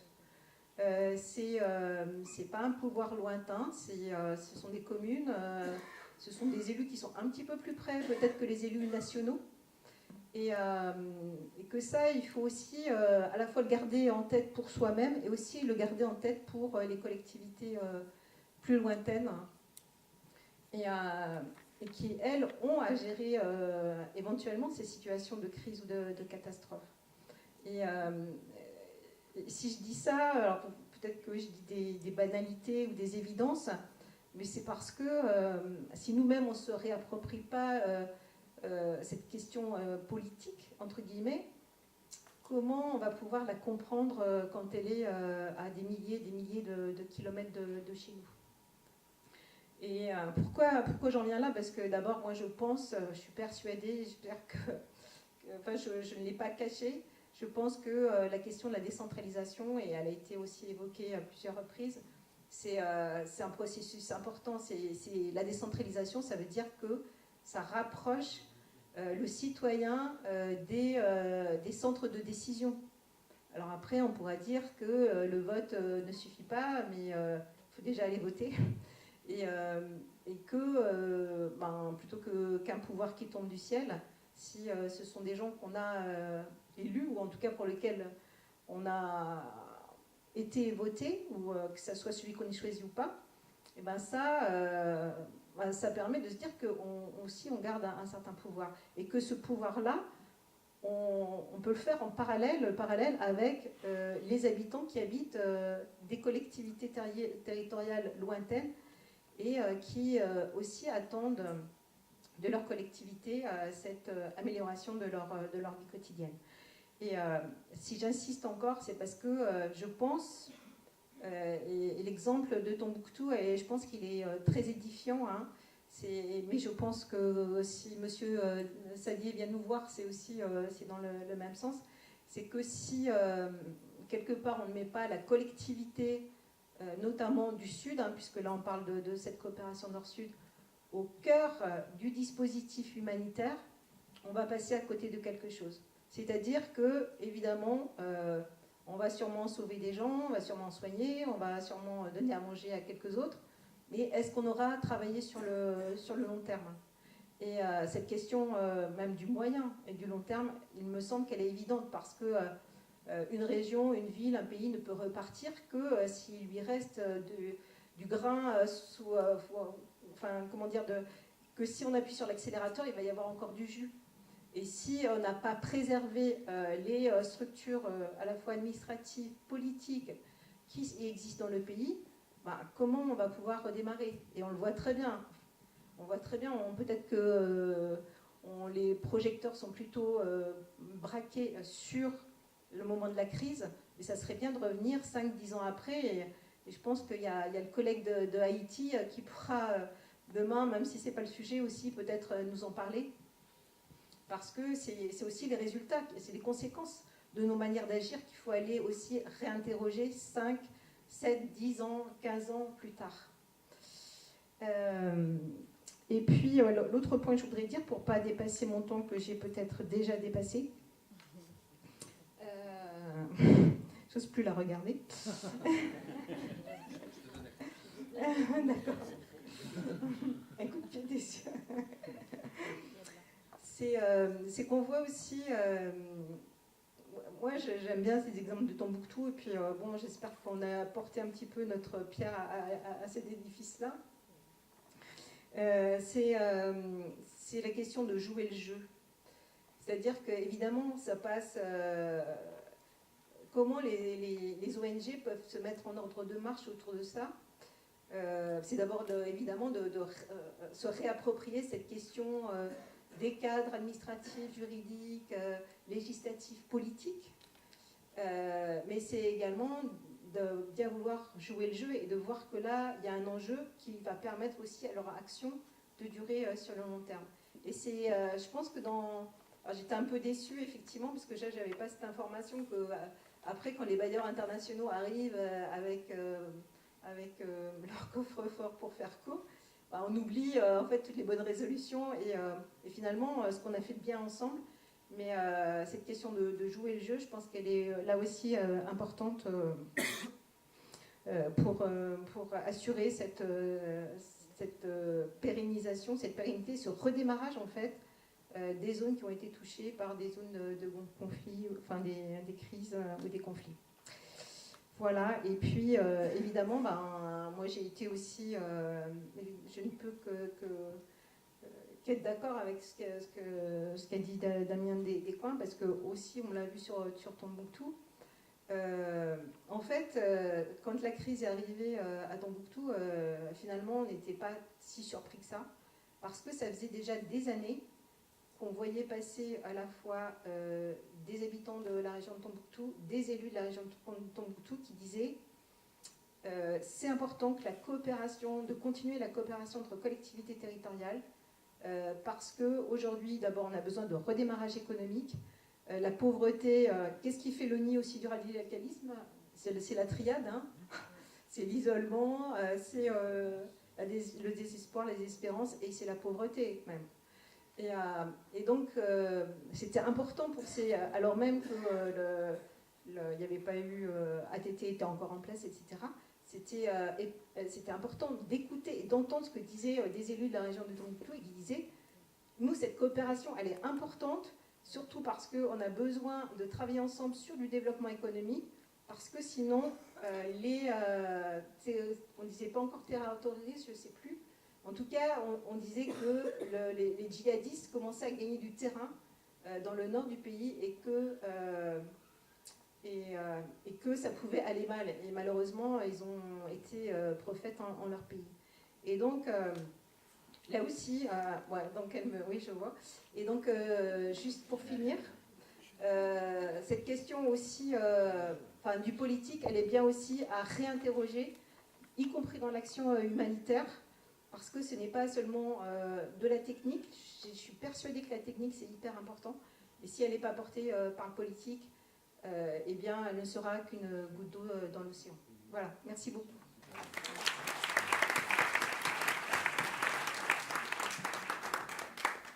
Ça, on est bien tiré tout de même. On a un quart d'heure de retard. J'espérais qu'on ait une demi-heure d'échange. On n'aura qu'un quart d'heure. Je vous en prie, vos questions. Merci pour les micros. Alors ici, ensuite Marc et ensuite derrière. Très bien. Bonjour. Alors moi je connais très mal la coopération décentralisée. Du coup j'ai plusieurs petites questions. Vous en avez peut-être parlé, j'ai peut-être pas bien compris, mais j'aimerais bien avoir vos détails là-dessus. D'abord sur la façon dont les collectivités choisissent les projets qu'elles soutiennent. Est-ce que c'est des appels d'offres qui sont gagnés par les collectivités auxquels répondent les associations? Est-ce que c'est les associations qui viennent demander aux collectivités d'être soutenues? Donc voilà, si vous pouvez me donner quelques détails sur la façon dont ça fonctionne. Deuxièmement, est-ce qu'il y a en lien, comment est-ce que le choix des collectivités avec lesquelles vous travaillez est établi? Parce que j'imagine que dans certains pays, les structures politiques ne sont pas les mêmes qu'en France, et du coup il n'y a pas forcément des alter ego, des collectivités aux mêmes échelles ou qui fonctionnent de la même façon qu'ici. Donc comment est-ce que vous choisissez ces collectivités? Et puis, pareil sur la question de la décentralisation, je pense qu'il y a beaucoup de pays aussi qui sont assez peu décentralisés. Donc est-ce que ça pose parfois des problèmes aux États dans lesquels vous intervenez, que vous ne passiez pas par leur échelle et que vous passiez directement par des échelles plus locales? On prend d'autres questions, on avance comme ça et ensuite on essaiera de... Oui, bonjour. Merci beaucoup pour ces interventions très intéressantes. Moi aussi, c'est des questions de précision. C'est pas non plus mon domaine d'expertise, la coopération décentralisée. Je voulais poser une question d'abord à Véronique Moreira, quand vous dites que quand les financements de l'Union européenne sont arrivés derrière, que les ONG ont complètement changé d'agenda, je me pose la question de si ce qu'elles faisaient dans le cadre de la coopération décentralisée était satisfaisant, y compris, les ONG ne sont pas toutes des cyniques a priori, si ce qu'elles faisaient marchait, pourquoi est-ce qu'elles ont cherché à faire autre chose? Quels étaient ces autres projets qu'elles se sont mis à faire, etc. Enfin voilà, c'est vraiment la curiosité d'en savoir un peu plus là-dessus. Et une question à Damien Descoings sur... donc vous disiez qu'on vous posait des questions en Picardie, qu'est-ce que vous faites là-bas? Et que vous leur répondiez, mais vous savez, ça crée des entreprises en Picardie, et je ne sais plus, c'était au Bénin, je ne sais plus trop. Quel type d'entreprise ça crée, du coup, la coopération décentralisée? Merci beaucoup. Qu'est-ce qu'on fait? On avance ou Marc peut-être? Une petite question.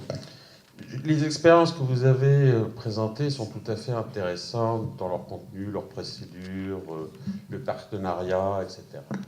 Ceci étant, alors ça rejoint peut-être la première question, effectivement, ça cible quand même des territoires particuliers. Alors, au début de la présentation sur le Bénin, c'est là que ça a commencé un peu. Il y avait 2 régions et les autres. Alors, ce qui est intéressant, c'est que là, il y a une sorte de diffusion à l'ensemble du pays. Bon, mais je veux dire, ce n'est pas toujours le cas. Et si je reprends le dernier rapport de la Banque africaine de développement, il y a des grands projets d'infrastructures, de corridors économiques pour désenclaver les régions. Mais sauf qu'eux-mêmes mettent en avant le problème, l'effet pervers suivant, c'est qu'en aidant une région, ça fragilise les autres aussi. C'est-à-dire que les déserts dont monsieur parlait, les cartes blanches, les trous, est-ce que c'est un manque d'investissement sur ces territoires ou aussi parfois peut-être les limites aussi de ce type de coopération, malgré tout l'intérêt qu'il peut y avoir à ces démarches? Alors je propose que pour la première question, nos élus répondent. Véronique et Monsieur Macrège, le choix des projets, comment se fait-il? Ouais, tu parleras après, parce qu'on va pas non plus...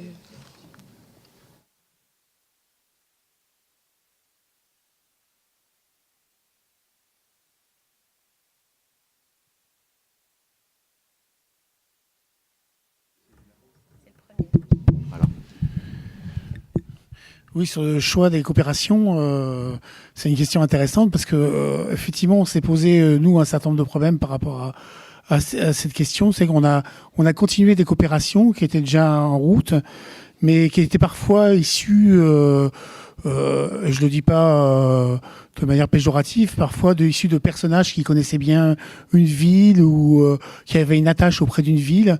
Et donc ça, c'est effectivement des questions qu'on s'est posées parce que ça pose quand même quelques problèmes sur l'ancrage parfois local. Et c'est pour ça que nous, on a procédé à aussi cette évaluation sur qu'est-ce qu'il fallait développer, qu'est-ce qu'il fallait arrêter, si en plus arrêter c'est difficile, ou mettre en sommeil, et puis parfois développer sur des projets plus liés à nos préoccupations politiques, comme la démocratie participative, le développement durable, le réchauffement climatique. Donc on se réinterroge en ce moment sur ces questions fondamentales de quel type de coopération il faut mener, quoi. Ça ne veut pas dire qu'on arrête les autres coopérations, parce que ce qu'il faut savoir, c'est que des coopérations sur 20 ans se transforment complètement et parfois prennent des objets qui rejoignent les préoccupations ou les orientations d'une collectivité. J'en connais quelques-unes qui effectivement étaient démarrées de la manière un peu traditionnelle, comme je le disais, mais qui petit à petit, au fur et à mesure du temps, ont rejoint les préoccupations de la collectivité. C'est ça qui est important. Donc, et puis, voilà un peu ce que je voulais dire là-dessus. Je crois qu'on peut aller plus loin. Je pense qu'il faut que ça soit plus collectif. Donc, par exemple, les ateliers de la coopération qu'on a essayé de mener à Grenoble, c'est dans la co-construction.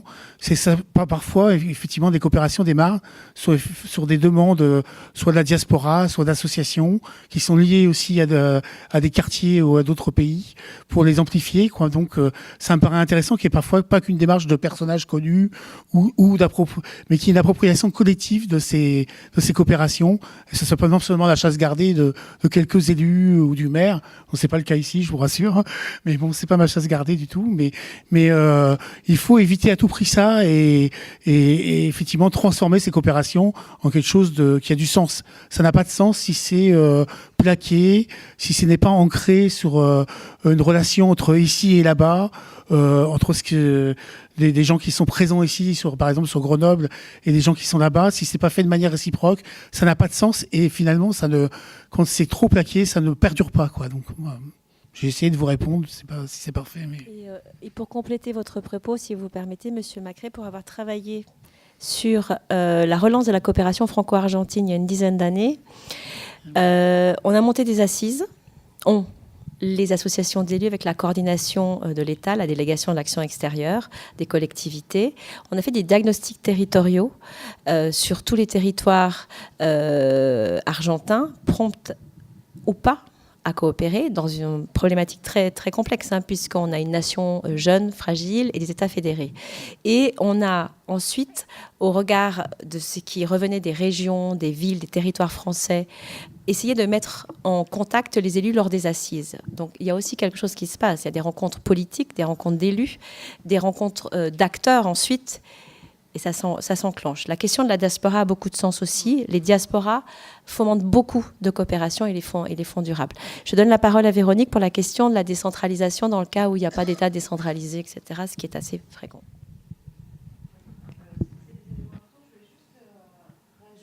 La diaspora, évidemment, on le voit avec la coopération avec l'Arménie en particulier. Mais moi, je voulais juste ajouter une autre raison qui peut mobiliser une coopération, c'est la question politique, en dehors de la question du territoire.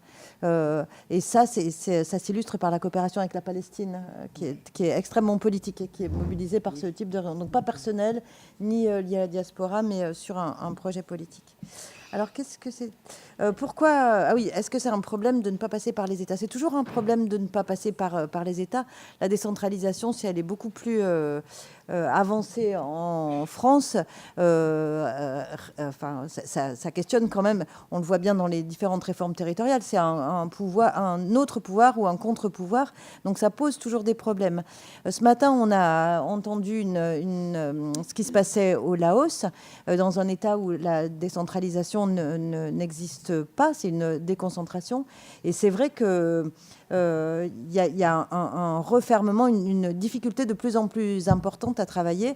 Il faut nécessairement informer, s'assurer que les liens sont quand même relativement fluides pour pouvoir travailler. Le Laos, c'est un exemple un peu extrême parce qu'il n'y a pas de décentralisation. Mais au Sénégal, il y a quelque temps, il y a eu une réforme territoriale. Mais quand il y avait des régions et une décentralisation qui était en cours, on avait porté un projet d'approche territoriale du changement climatique avec le PNUD qui avait décidé, qui avait pensé que la question de l'approche du changement climatique, serait bien mieux gérée par des acteurs locaux, avec des diagnostics locaux, et qu'on pourrait passer par les régions directement pour mettre en place des financements, pour avoir de l'action concrète. Et en fait, on a mis des années à réaliser quelque chose, jusqu'au moment où les régions ont été dissoutes par l'État, jusqu'au moment où on réussissait à obtenir quelque chose, parce qu'il a fallu se bagarrer auprès des régions, accompagner les régions pour aller faire du lobbying auprès de l'État central, mais aussi auprès du PNUD, parce qu'entre le PNUD de Genève et le PNUD de Dakar, c'était pas la même chose, pour valoriser la place des régions. Et je vous dis ça pour vous dire que c'est un combat, quoi, de porter la question de la décentralisation. Quand il n'y a pas de décentralisation, et même quand il y en a, parce que les collectivités d'élus représentent une forme de contre-pouvoir, pas forcément en lien avec l'État, et des prérogatives qui peuvent échapper à l'État. Voilà. Et puis il faut que je réponde. La question Union européenne. L'exemple de jouer le jeu, justement, où il y a eu un bug entre les collectivités et les ONG. Oui, c'est surtout les périmètres des programmes qui changent. Nous, en fait, quand on travaillait ensemble, c'était juste pour la région de Tombouctou. L'Union européenne ou d'autres programmes intervenaient sur l'ensemble du territoire. Et comme ce n'était pas le même périmètre géographique, les ONG ne pensaient pas nécessairement à les concerter, à les rentrer dans ce cadre de concertation qui était mis en place localement. Alors, votre question, elle est extrêmement dérangeante, parce que si c'est si bien, pourquoi on ne continue pas comme ça ? En fait, je pense quand même que c'est très bien d'avoir rassemblé tout le monde autour de la collectivité, qu'effectivement, quand les programmes avaient un autre périmètre, les ONG, elles ne pensaient pas forcément à se dire « sur cette petite partie-là, je peux retourner dans le cadre de concertation », mais pour les avoir entendues, pour avoir discuté avec elles, je pense à Santé Diabète, je pense à Smara, je pense à Handicap International, à VSF. Pour les avoir entendues, elles disent que c'est une habitude qu'elles ont, qui vient d'être initiée, et qu'elles trouvent que c'est intéressant et elles ont envie de continuer. Après, effectivement, quand le périmètre change, l'habitude a été trop récente. Voilà. Mais c'est pas parce que c'était pas intéressant. Je pense que c'est un processus long à mettre en place. Et pour compléter, effectivement, nous on a eu le cas au Niger aussi. Sur la même zone de coopération, le Sud Tawa, on a eu deux sujets. Un premier sujet sur les plans de développement communaux, démocratie participative, etc. On a bossé pendant 4 ans avec nos partenaires là-dessus. Et puis là, il y a 2 ans, arrive la Banque mondiale qui propose aux maires, rubis-sur-l'ongle, en 2 mois, on vous fait votre plan de développement communal, et puis ça sera gratuit, et puis ça sera torché en 2 mois. Il y a, je crois, la moitié des maires de notre zone de coopération qui ont signé avec la Banque mondiale. Pourquoi ? Parce que c'est facile, parce que c'est immédiat, et qu'il y a encore des élus qui raisonnent comme ça. Parce qu'ils sont à 1 an de la fin de leur mandat. Et on leur promet un beau document pour dans 2 mois, juste avant les élections. C'est normal. Maintenant, sur un autre sujet, la restauration de sol. Là, même truc, on avait donc des cahiers des charges pour des travaux avec la population. Et donc, sur le cash for work, les gens sont payés un certain montant à la tâche. Se pointe un autre bailleur, je ne me rappelle plus lequel, je ne sais plus si c'était les Allemands ou si c'était encore la Banque mondiale, en programme présidentiel, qui voulait faire dans la même zone, le même genre de travaux, mais pas les mêmes sites forcément, et puis payer plus cher que nous. Les gens ont préféré rester, gagner moins d'argent, mais bosser sur nos sites à nous, parce qu'ils savaient que les sites étaient mieux choisis, avec la problématique sur l'érosion mieux étudiée, que c'était mieux coordonné, et qu'il y avait un suivi post-travaux. Et ça, les gens, dans les villages, l'avaient reconnu. Et ça, voilà, on a les deux cas. Mais c'est des logiques d'acteurs, hein, c'est tout. Je me permets de rajouter quelque chose sur la question de la décentralisation, qu'en étant à l'Association des régions de France, en tête de réseau, nécessairement qu'on reçoit des délégations du monde entier. Et la question de la décentralisation interpelle tout le monde dans les politiques de développement. On sait qu'aujourd'hui, le grand mot, c'est le local. Les problèmes sont globaux, mais les solutions sont territoriales et locales. Et on reçoit des États, je pense dernièrement, j'expliquais cela à l'instant à Véronique, le Cameroun, il y a une situation de crise, pré-crise, là, Boko Haram, etc.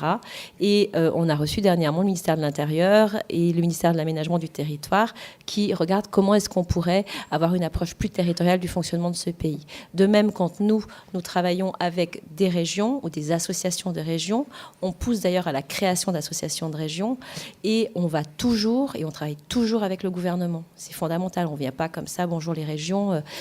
La décentralisation, elle est vue par les États comme un obstacle à leur unité, à leur force, à tout. Donc il faut négocier. On va voir le ministère de l'Intérieur, on va voir les DG de la décentralisation, on travaille ensemble sur les textes, etc. Voilà. Pour revenir à Damien, la question de Marc, sur la question de travailler avec une région, est-ce que c'est dévaloriser l'autre ou la mettre en déséquilibre? Alors, oui, alors je reconnais bien la ligne philosophique de monsieur qu'on a eue à midi. Qu'est-ce que je peux répondre à ça? Si vous voulez, est-ce qu'il existe un seul pays où toutes les régions sont à égalité? Je ne crois pas. Donc l'inégalité territoriale existe de facto. Ensuite, est-ce qu'on l'aggrave? Effectivement, ça doit dépendre des situations. Il n'y a pas de généralité dans le domaine. Par contre, au Bénin, on a travaillé dans les collines d'abord. C'est un territoire qui a été identifié initialement parce qu'il y avait des réseaux d'acteurs préexistants, etc. Et c'est un territoire sur lequel on a travaillé avant la mise en place de la décentralisation. Et puis, le partenariat s'est poursuivi jusqu'à aujourd'hui. Donc, ça fait 20 ans maintenant après la décentralisation. Ce département des collines, dans les textes même rédigés dans les rapports interministériels du gouvernement béninois, ce département est devenu un laboratoire de la décentralisation. Les fonds de développement locaux intercommunaux dont je vous ai parlé ont en partie inspiré les textes d'élaboration du FADEC, le Fonds d'appui au développement communal, le fonds de dotation d'investissement et de fonctionnement de l'État aux communes, etc.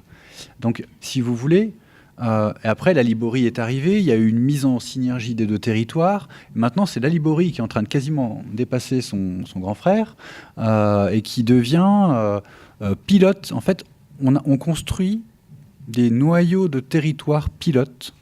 Et là, si vous regardez la carte, c'était tout le long de la frontière avec le Nigeria, ce qui n'est pas non plus... Enfin, il y a un sens. La frontière nigériane, c'est à mon avis une zone d'instabilité potentielle assez formidable quand on regarde les gradients de richesse et les problématiques qu'il y a le long de cette frontière.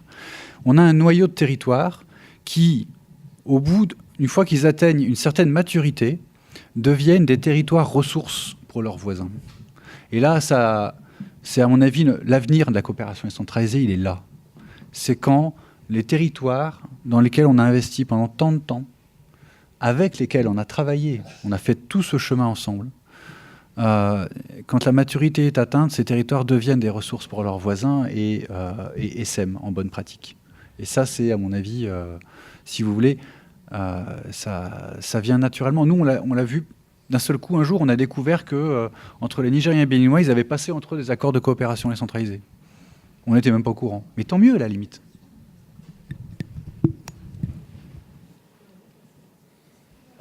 Non, mais moi, je voulais juste... je trouve que c'est très juste ce que vous dites. Il ne faut pas se boucher les yeux. Effectivement, on contribue à déséquilibrer des territoires, et particulièrement quand on travaille sur des petits territoires. C'est évident en Palestine, par exemple, où la coopération décentralisée, elle s'est installée dans des territoires plus faciles d'accès autour de Bethléem, des territoires avec des communautés catholiques fortes, pour des raisons, voilà, parce qu'il faut commencer là où on a une possibilité d'agir. Et on a complètement accentué la pauvreté, la difficulté, contribuer quelque part à la fragmentation dans les zones C, dans la vallée du Jourdain. Et donc je pense que c'est important de l'avoir en tête et c'est important de lutter contre.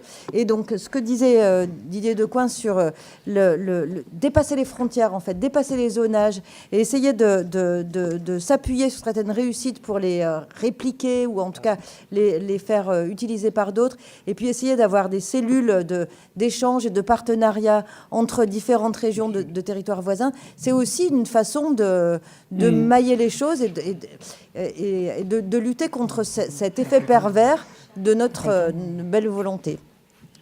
On est obligé d'arrêter les échanges. Ouais, d'accord. On a plein de choses à dire, hein. On nous fait des signes, il faut couper, il faut arrêter, etc. Il faut qu'il pose sa question. Je suis désolée, j'imagine qu'il y a beaucoup de personnes frustrées, mais en fait, on a un planning à tenir tant bien que mal. Et je vous invite à prendre une pause.